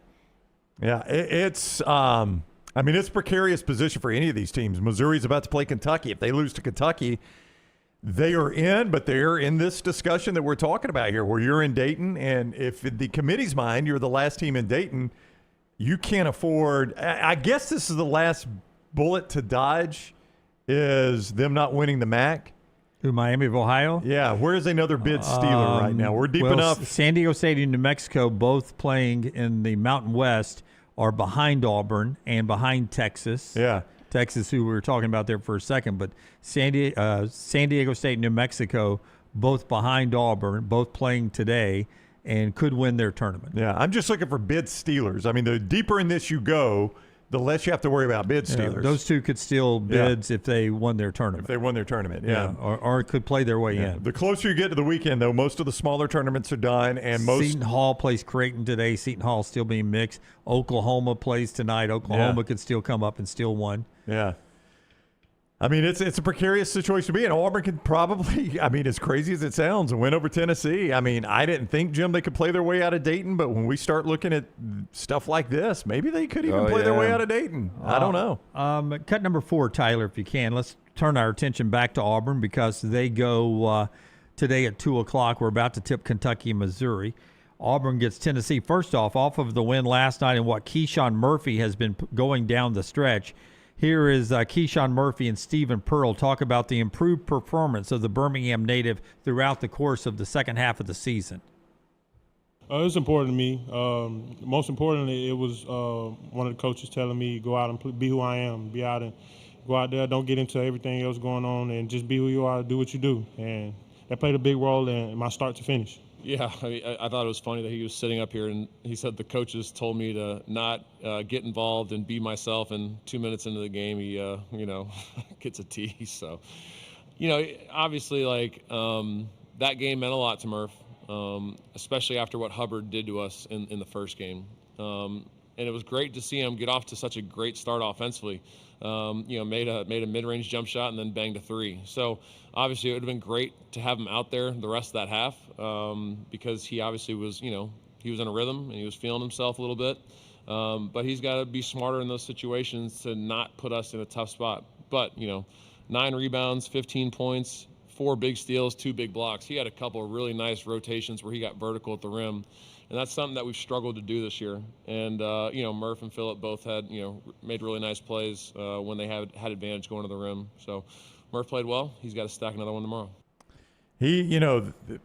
I think you guys will remember after the loss at State, I can't remember which State player it was. I don't think it was Hubbard, but one of the State players was, It was Hubbard. Was it Hubbard telling him, this is why you don't leave State? You don't leave State. No, you don't leave State. So I would like to think Murphy took this game personal, and I think he played like it was personal to him yesterday. And I agree with LT. Kevin Overton's been playing the same way, and Elijah Freeman is playing the same way. If those 3 keep playing like that and they could get the same passion from Keyshawn Hall and Todd Pettiford, then you may have something. Well, that's what you've been looking for all year. Well, and today, it is going to be about Hall, Murphy, and Freeman, battling on the boards. You heard Richard Hendrix earlier. What can you do to neutralize it? You just you got to do what you can to just stay in the same realm. That's right. Don't let them out-rebuild you by 100, right? Yeah. Man's game. Here's Stephen Pearl on Tennessee and Auburn. What's, I guess, kind of the message to the team about Tennessee in particular and going up against them? Yeah, they punked us the first time. Offensive rebounds and duck-ins were the 2 areas that they just absolutely destroyed us, and we fouled too much. So they're going to challenge your toughness, they're going to challenge your manhood, and you got to respond and you got to answer the bell tomorrow because tomorrow's going to be a fight, and it's that's what the game comes down to. They do such a good job of using their physicality and their big bodies to kind of lean on you and wear you out throughout the game. So our guys got to step up to the challenge and understand that they got to show a different level of toughness this time around to beat a really good Tennessee team. It should be a fun one, 2 o'clock today. We'll be live right afterwards on our video platforms from Innisfree to talk about that and a lot more right after 4 o'clock when that game goes final in Nashville. When we come back, we'll talk to Mark Schlereth about Alabama's offense in football, specifically their run game. This part of the show being brought to you by the folks at Hemphill. 205-229-2090. Tanner came out yesterday. I thought I was going to have to replace the whole AC unit. Guess what? Just needed some more coolant. Hemphill Services, this is why Birmingham has trusted that name since 1954. Whether it's plumbing, heating, cooling, any of these issues arise in your home or business, they are ready to serve you. Call Adam, Chad, Andrew, the guys there. Tell them the next round sent you. Hard to stop a train. 205-229-2090 or hemphillservices.com. Follow LT on Twitter at @TheLanceTaylor. I'm attorney Alexander Shinar, Alabama born, Alabama raised, and ready to fight for your rights. I have one of the largest firms in Alabama, and we are here to help you get the compensation you deserve. Call me, Alabama, 323-1000. Your representation is made that the quality of legal services being performed is greater than those of other lawyers. Sterling and the fine folks at Champy's Chicken on Highway 119 in Alabaster want to welcome you in for a great lunch or dinner starting at 11 a.m. every day. Chicken that's brined overnight and cooked to order, and the taste of the Delta with those Delta recipe tamales. Champy's is perfect for all your tailgating needs this football season. You can also choose Champy's for your next party, wedding, or birthday. Great food, great people. Champy's Chicken on Highway 119 in Alabaster, and everything online at champyschicken.com. At Central State Bank, we are large enough to serve you and small enough to know you. Manage your money with ease, whether it's mobile banking, hassle-free checking, competitive loans, business solutions, or personalized financial advice. We're your hometown bank with big-time service. Visit us today and experience banking made simple, because at Central State Bank, you come first. Member FDIC. Get all your favorite Next Round gear all in one place. NextRound.store. From our Next Round hats to the logo tees to the all-time best-selling Y'all Can Have the Rest shirt. You can look your best by shopping with us at NextRound.store. Take the next round anywhere with NextRound.store. Looking for the ultimate weekend in Birmingham? The Children's of Alabama Indy Grand Prix is back at Barber Motorsports Park, March 27th through 29th, bringing big energy, big crowds, and unforgettable moments. It's more than a race. It's a full day of excitement, family fun, food, music, and world-class competition, all set on one of the most beautiful venues in racing. The Children's of Alabama Indy Grand Prix at Barber Motorsports Park. Get your tickets now. Storm season is here. Make sure you have a plan of action in place right now. Greg from Pell City and Storm Restoration Roofing should be your first call when storms hit. Insurance companies love working with Storm Restoration Roofing because of Greg Nelson's name and reputation in the industry. When storms hit, call Greg Nelson. He's local, 205-542-3531. He's the home of the free no-cost roof inspection. Greg from Pell City on Facebook, 205-542-3531. It's Storm Restoration Roofing. Stop by the New York Butcher Shop and pick up the finest in certified Angus prime beef steaks and burgers, premium pork chops, ribs, and all-natural chicken cut to order just for you. Their chef-prepared entrees and side dishes are the perfect dinner-to-go choice for your family and are ready to heat at home. With a great selection of fine wines and desserts, the New York Butcher Shop is your one-stop dinner shop. 2 locations to serve you, Cahaba Heights and on Highway 119 in Greystone. The New York Butcher Shop, rare quality, well-done service. Ain't no party like a Dega party. The noise, the chaos, the will to survive. The biggest, boldest, brashest, fastest, and most intimidating track in all of NASCAR. Only one place calls that home. At Talladega, anything can happen. And at this super speedway, everything usually does. Hell yeah, boys! NASCAR weekend at Talladega Super Speedway, April 24th through the 26th. Get your tickets now at TalladegaSuperspeedway.com. It's bow time. The Bojangles Chicken Rice Bowl is back. Get dirty rice, slow-cooked Cajun pintos, cheese, and your choice of chicken for just $7.49. But order now. It's only here for a limited time. It's bow time. It's bow time. The Bojangles Chicken Rice Bowl is back. Get dirty rice, slow-cooked Cajun pintos, cheese, and your choice of chicken for just $7.49. But order now. It's only here for a limited time. It's bow time.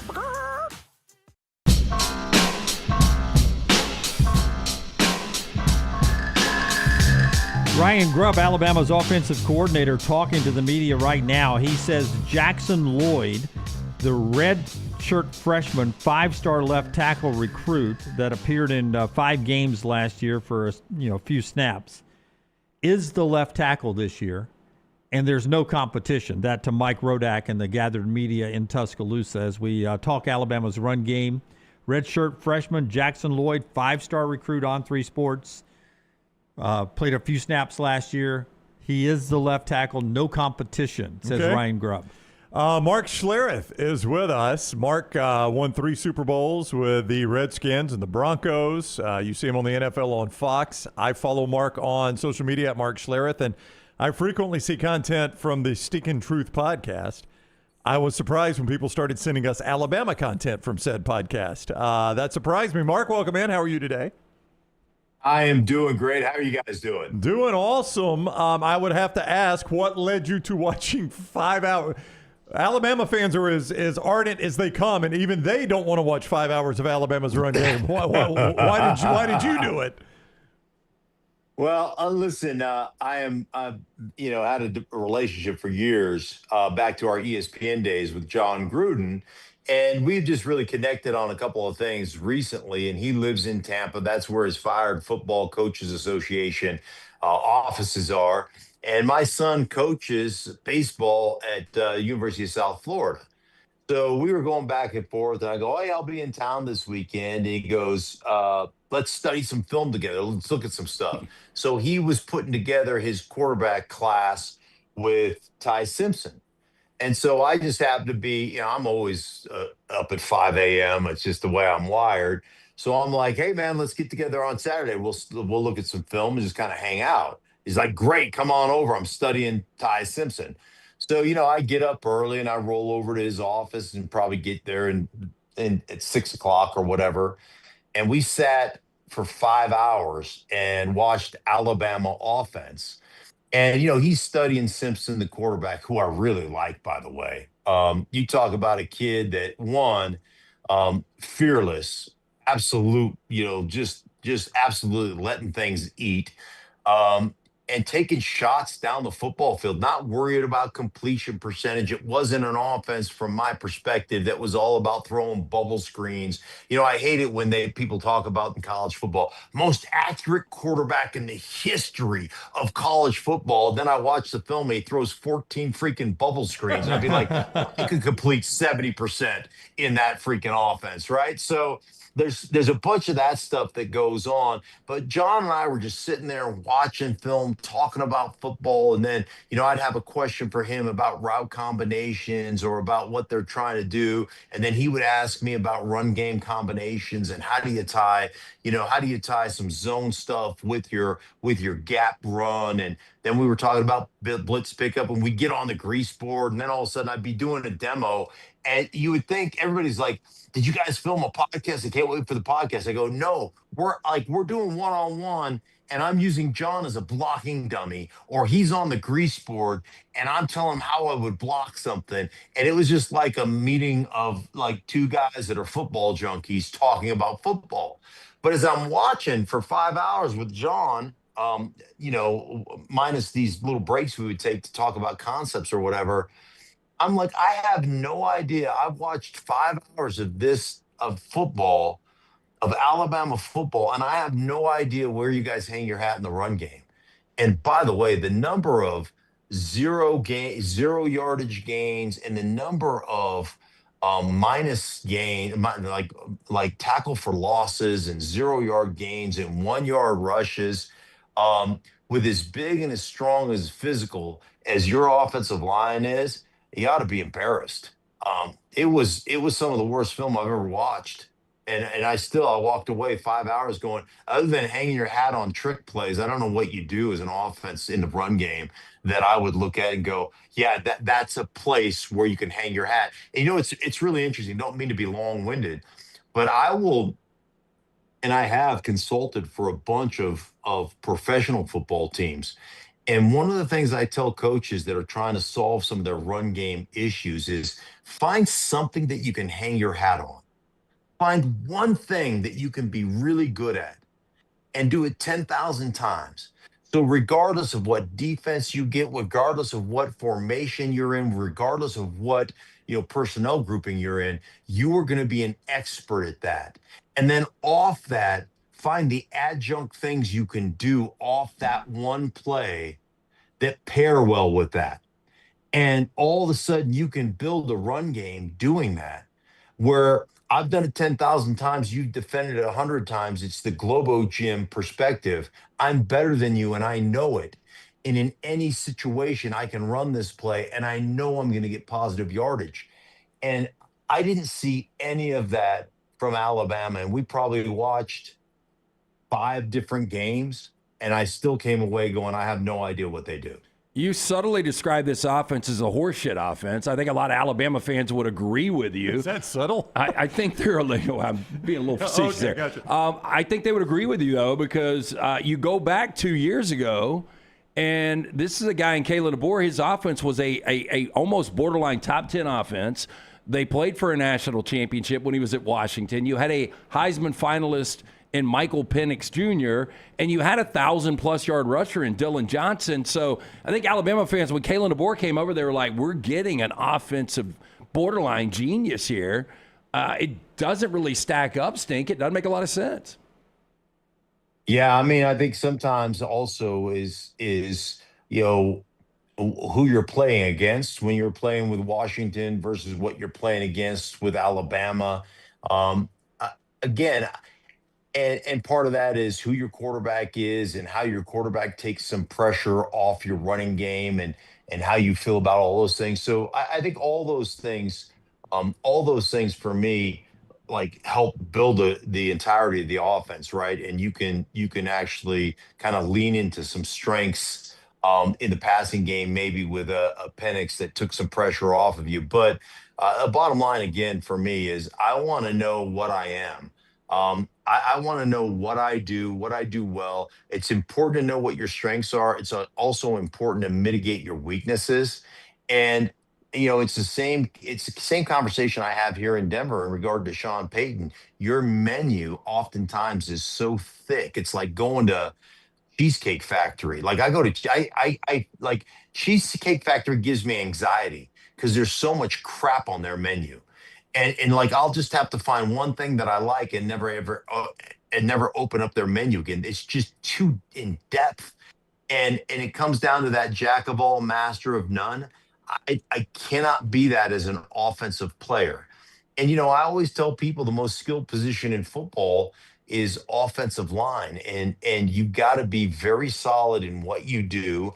And you're lining up against guys who are incredibly skilled. You better be really good at a couple of things. And I'm just a believer in that, and the guys and the teams that I know that can really run the ball and really understand the run game, that's where they hang their hat. And maybe you're just looking for something you can do, and so you're just throwing stuff against the wall. But like I said, that was horseshit. It was pathetic. Yeah, and there'll be two guys on that offensive line that'll hear their name called in the NFL draft, and both of them fairly early, in Proctor and Brailsford, the tackle and center. You said in the clip I saw that you could go to Tuscaloosa and fix it in 20 minutes. So let's save the airfare for Alabama. They may be poor in the NIL era. I don't know. Let's save the airfare. In less than 20 minutes, what's the first thing you do if you land in Tuscaloosa and you say, Coach DeBoer, thanks for flying me in. Let's do this. The first thing is, where do you want to, like, what scheme or what play do you want to live in? Let's find the things that we believe in. So let's say it's we want to hang our hat on wide zone. Okay. Let's work to become experts at wide zone and all the play action stuff that tie to wide zone. Not only the play pass stuff that ties to it, but the play action. So there's two types of play action for me. There's the run action stuff, which is what you get off the boot keep game and all that stuff off that wide zone. And then there's the play pass stuff, where that's more of a drop back situation in the pocket. But we're going to become experts at this. And then what are the adjunct things that we can run off of this as secondary plays? So if I'm going to become a zone expert, wide and tight zone stuff, then what are my plays that I run off of that stuff in gap? And so first and foremost, I want to find something that I become an expert, something that I hang my hat on, something that I know every time I run it, regardless of what defense we get, we are going to be experts at that. We're going to track correctly. We're going to come off the ball. We're going to shorten some necks, and we're going to get positive yardage. And we're going to put ourselves in 2nd down and 6, right? And now our whole offensive kind of attitude, or our whole offensive playbook is open to us. So that's the first thing I would do. And then it becomes, how do I fix the techniques? How do we create leverage? How do we come off the ball in unison? How do we create the perfect balance, the stance to get our foot over our ankle, over our knee, over our hip, get our second foot in the ground as we're making contact, and snap through defenders and take them off the ball? So it'd be all based on, what do we do? Like, what do we want to major in? And what are the proper techniques to become effective at majoring in this? And that, to me, I said a lot, but it's very simple. Keep it simple, stupid. That's what we need to be in. And that's where we need to hang our hat. And then you can motion and you can shift and you can use different personnel groupings. You know all that stuff. We won back-to-back Super Bowls in my years in Denver. We ran 6 plays. Wow. That's it. That's all we did. But we just did it better than you. And you look at Indianapolis back when Peyton Manning was running things. They really ran about 5 passing concepts in that offense. They did it over and over and over. Indy is a through route by the inside number at a 3-by-1 formation. It's a through route by the tight end, and it's 2 underneath routes, 2 unders. And they ran it probably 12 times a game. And they just out-executed you. And that, to me, it's out-execute. It's not volume of menu. It's not volume of offense. It's the simplicity, and we do it better than you. And when you've got the athletes that Alabama has, you have the girth and the power and the strength. It's criminal not to be better running the football than what I watched for 5 games. Mark Schlereth is with us. You see him on the NFL on Fox. Alabama has hired a new offensive line coach. I don't know if you've come across Adrian Clem in your time with the NFL on Fox. He was in the NFL some. So I'm not asking, about his style and philosophy, but assuming he knows what he's doing, which would be, I would say, a fair assumption here with the places he's coached, this is fixable. I mean, like a new coach could flip this fairly quickly. Is that too much to expect? No, not with the talent that you guys amass every year. No, not at all. But I do believe, and again, I got coached by Joe Bugle, NFL legend. I got coached by Jim Hanifin, NFL legend. I got coached by Alice Gibbs, NFL legend. And one thing that you have to have at that position is you got to have a guy with balls. You got to have a guy that's willing to fight for the group.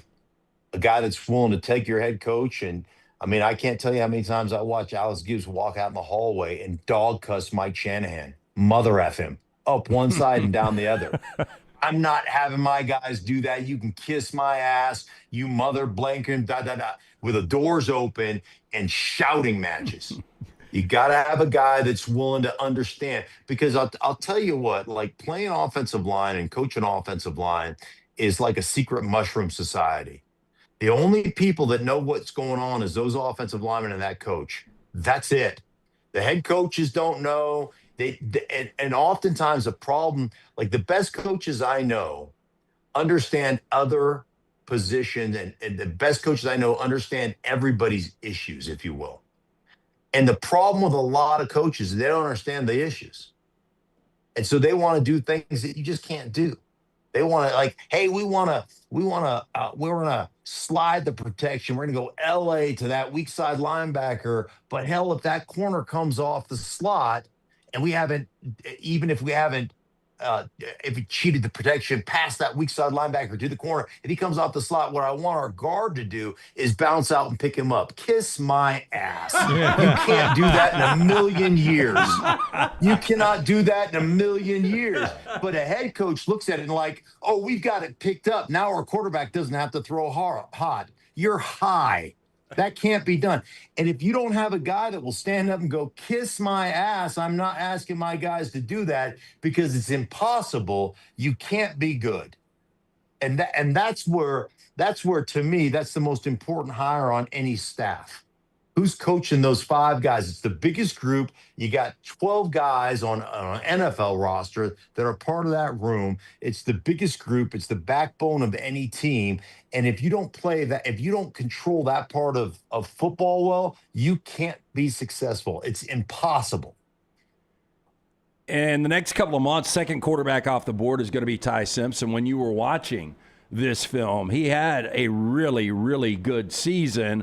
Only threw 5 picks, was sacked 28 times. How much better could he have been if this offensive line could have played to their potential and they could have been effective running the football? I think he could have been top 5 pick, and I think he'll still go fairly high. Got a hose, unafraid, lets it rip. I love the fact that I can tell he's a football, like, he grew up in a football family, not afraid to take shots, not afraid to put it into tight windows. I guess my one criticism after watching for 5 hours is don't be afraid to take your check down. Like there was a lot of check down plays that he should have taken early that he just didn't. That would have kept that offense on track a little bit more. But I love, like, you see a lot of guys who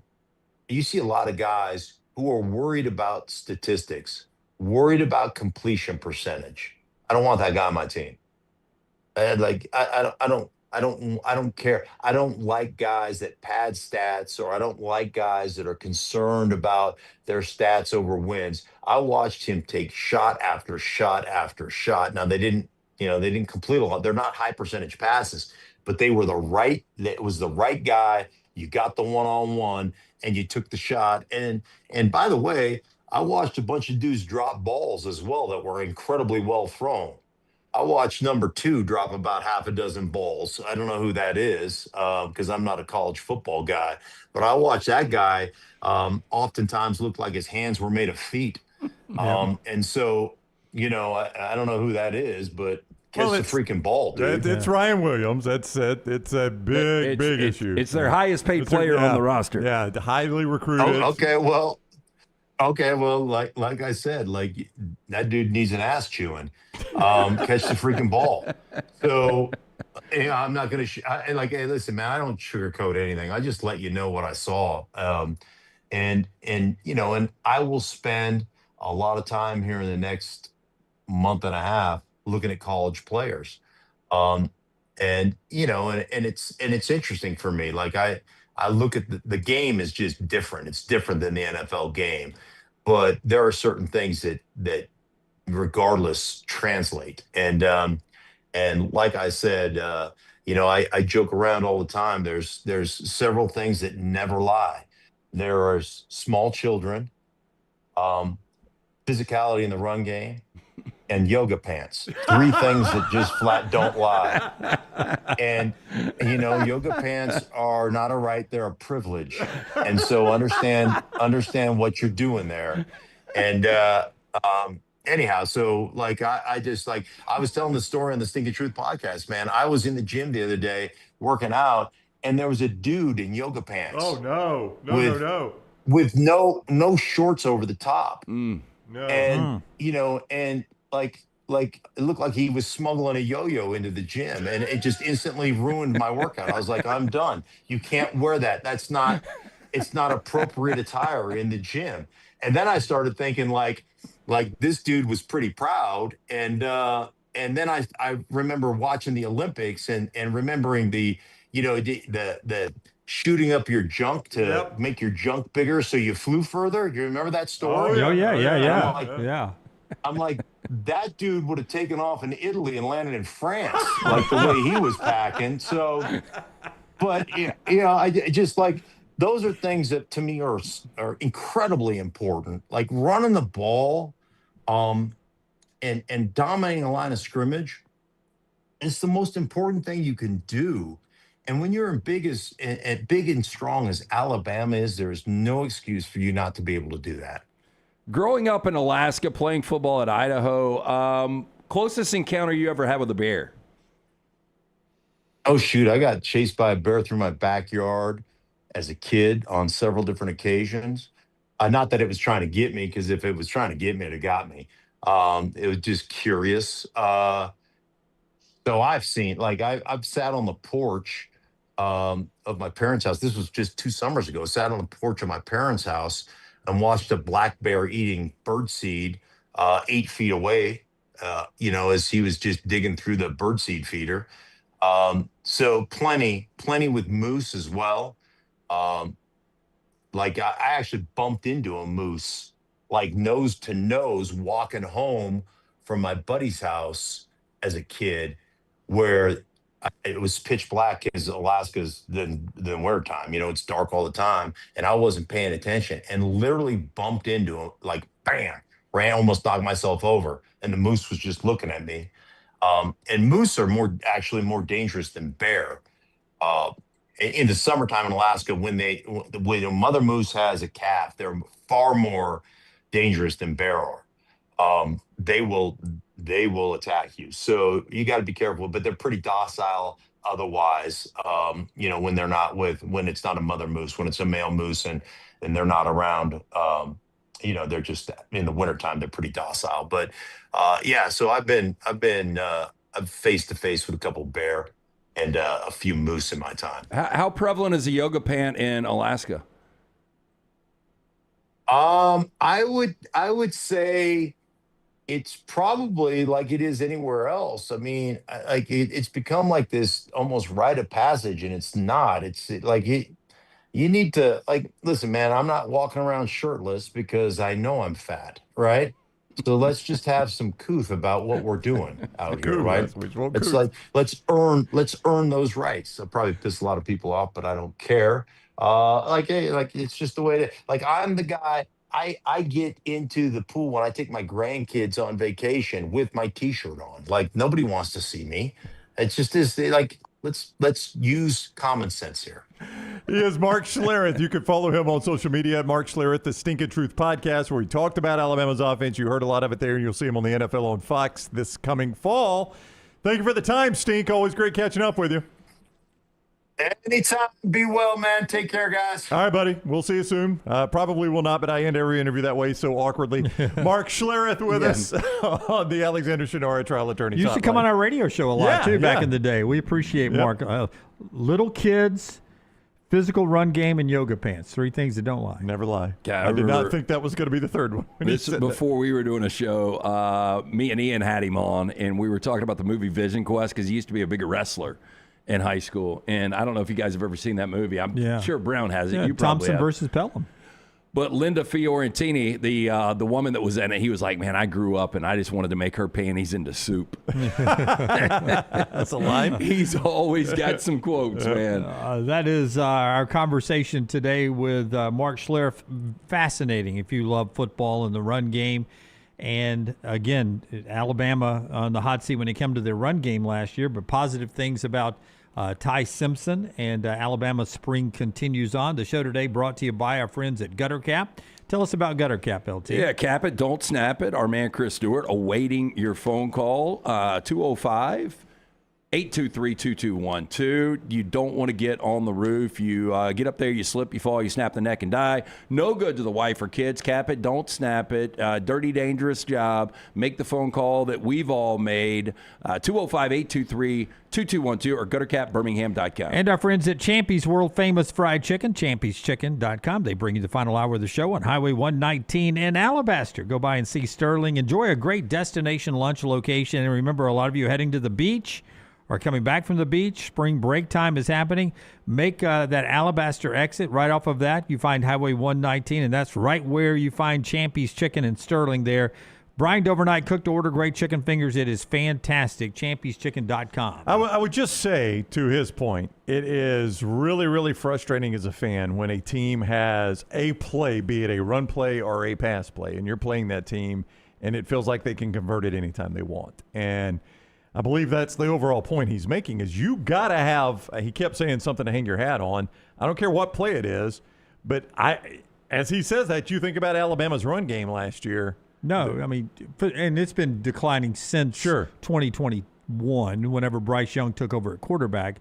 But in Nick Saban's heyday, I mean, it wasn't the tush push, but if it was 3rd and 2, you were picking it up. You were betting Alabama was running it and picking it up. Yeah, they knew and if you it was were running 3rd and 1, or if they were going for it on 4th and 1, you weren't worried about them getting that first down. No. And that it hasn't been that in a long, long time. And things change. I know that. Yeah. The game changes a little bit, but that's what he's talking about. Nick Saban with Jim McElwain and the others and that offensive line, they knew that if it's 3rd and 1, we know what we're good at. There's one play, and we know what we're going to do, and we're going to do it and try to stop us. Yeah, and as a Bucs fan or a Rams fan or as a Dolphins fan, you're playing a team on Sunday, you know they're good at it, and you know they know they're good at it, and if I know it's coming, my favorite team knows it's coming, we can't stop it. And that is demoralizing as a fan, and I can only imagine how demoralizing it is when you're actually wearing the uniform and you've invested the blood, sweat, and tears. And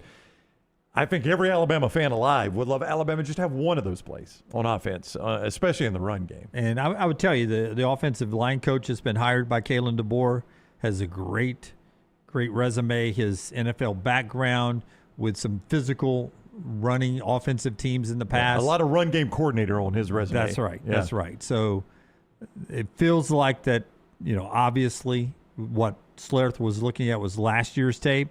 It's obvious that became a point of focus for Kalen DeBoer, and he made it a point of focus for his offensive coordinator, Ryan Grubb, and we'll see what it looks like when you get to meaningful games coming up in August and September. But the big news today is the guy who is a 5-star recruit from last recruiting class, Jackson Lloyd, is the left tackle, and there's no competition there. He's LT1. So left tackle and right tackle. Then he's left, Carroll's right. Yep. So you've started outside. Now you got to make sure the inside's is good. You're losing your center, obviously. So good news is I don't think that East Carolina game is Saturday. It is not. I think unfortunately. I wouldn't mind it being Saturday, but it's not. So they got time on this. All right. Auburn basketball goes at 2 right now. Missouri and Kentucky tied 16-16, just over 10 minutes to go. First half up in Nashville. We'll react to the Auburn game from Innisfree down in Lakeview. That's coming up today at 4 o'clock. Until next time, God bless you and God bless America.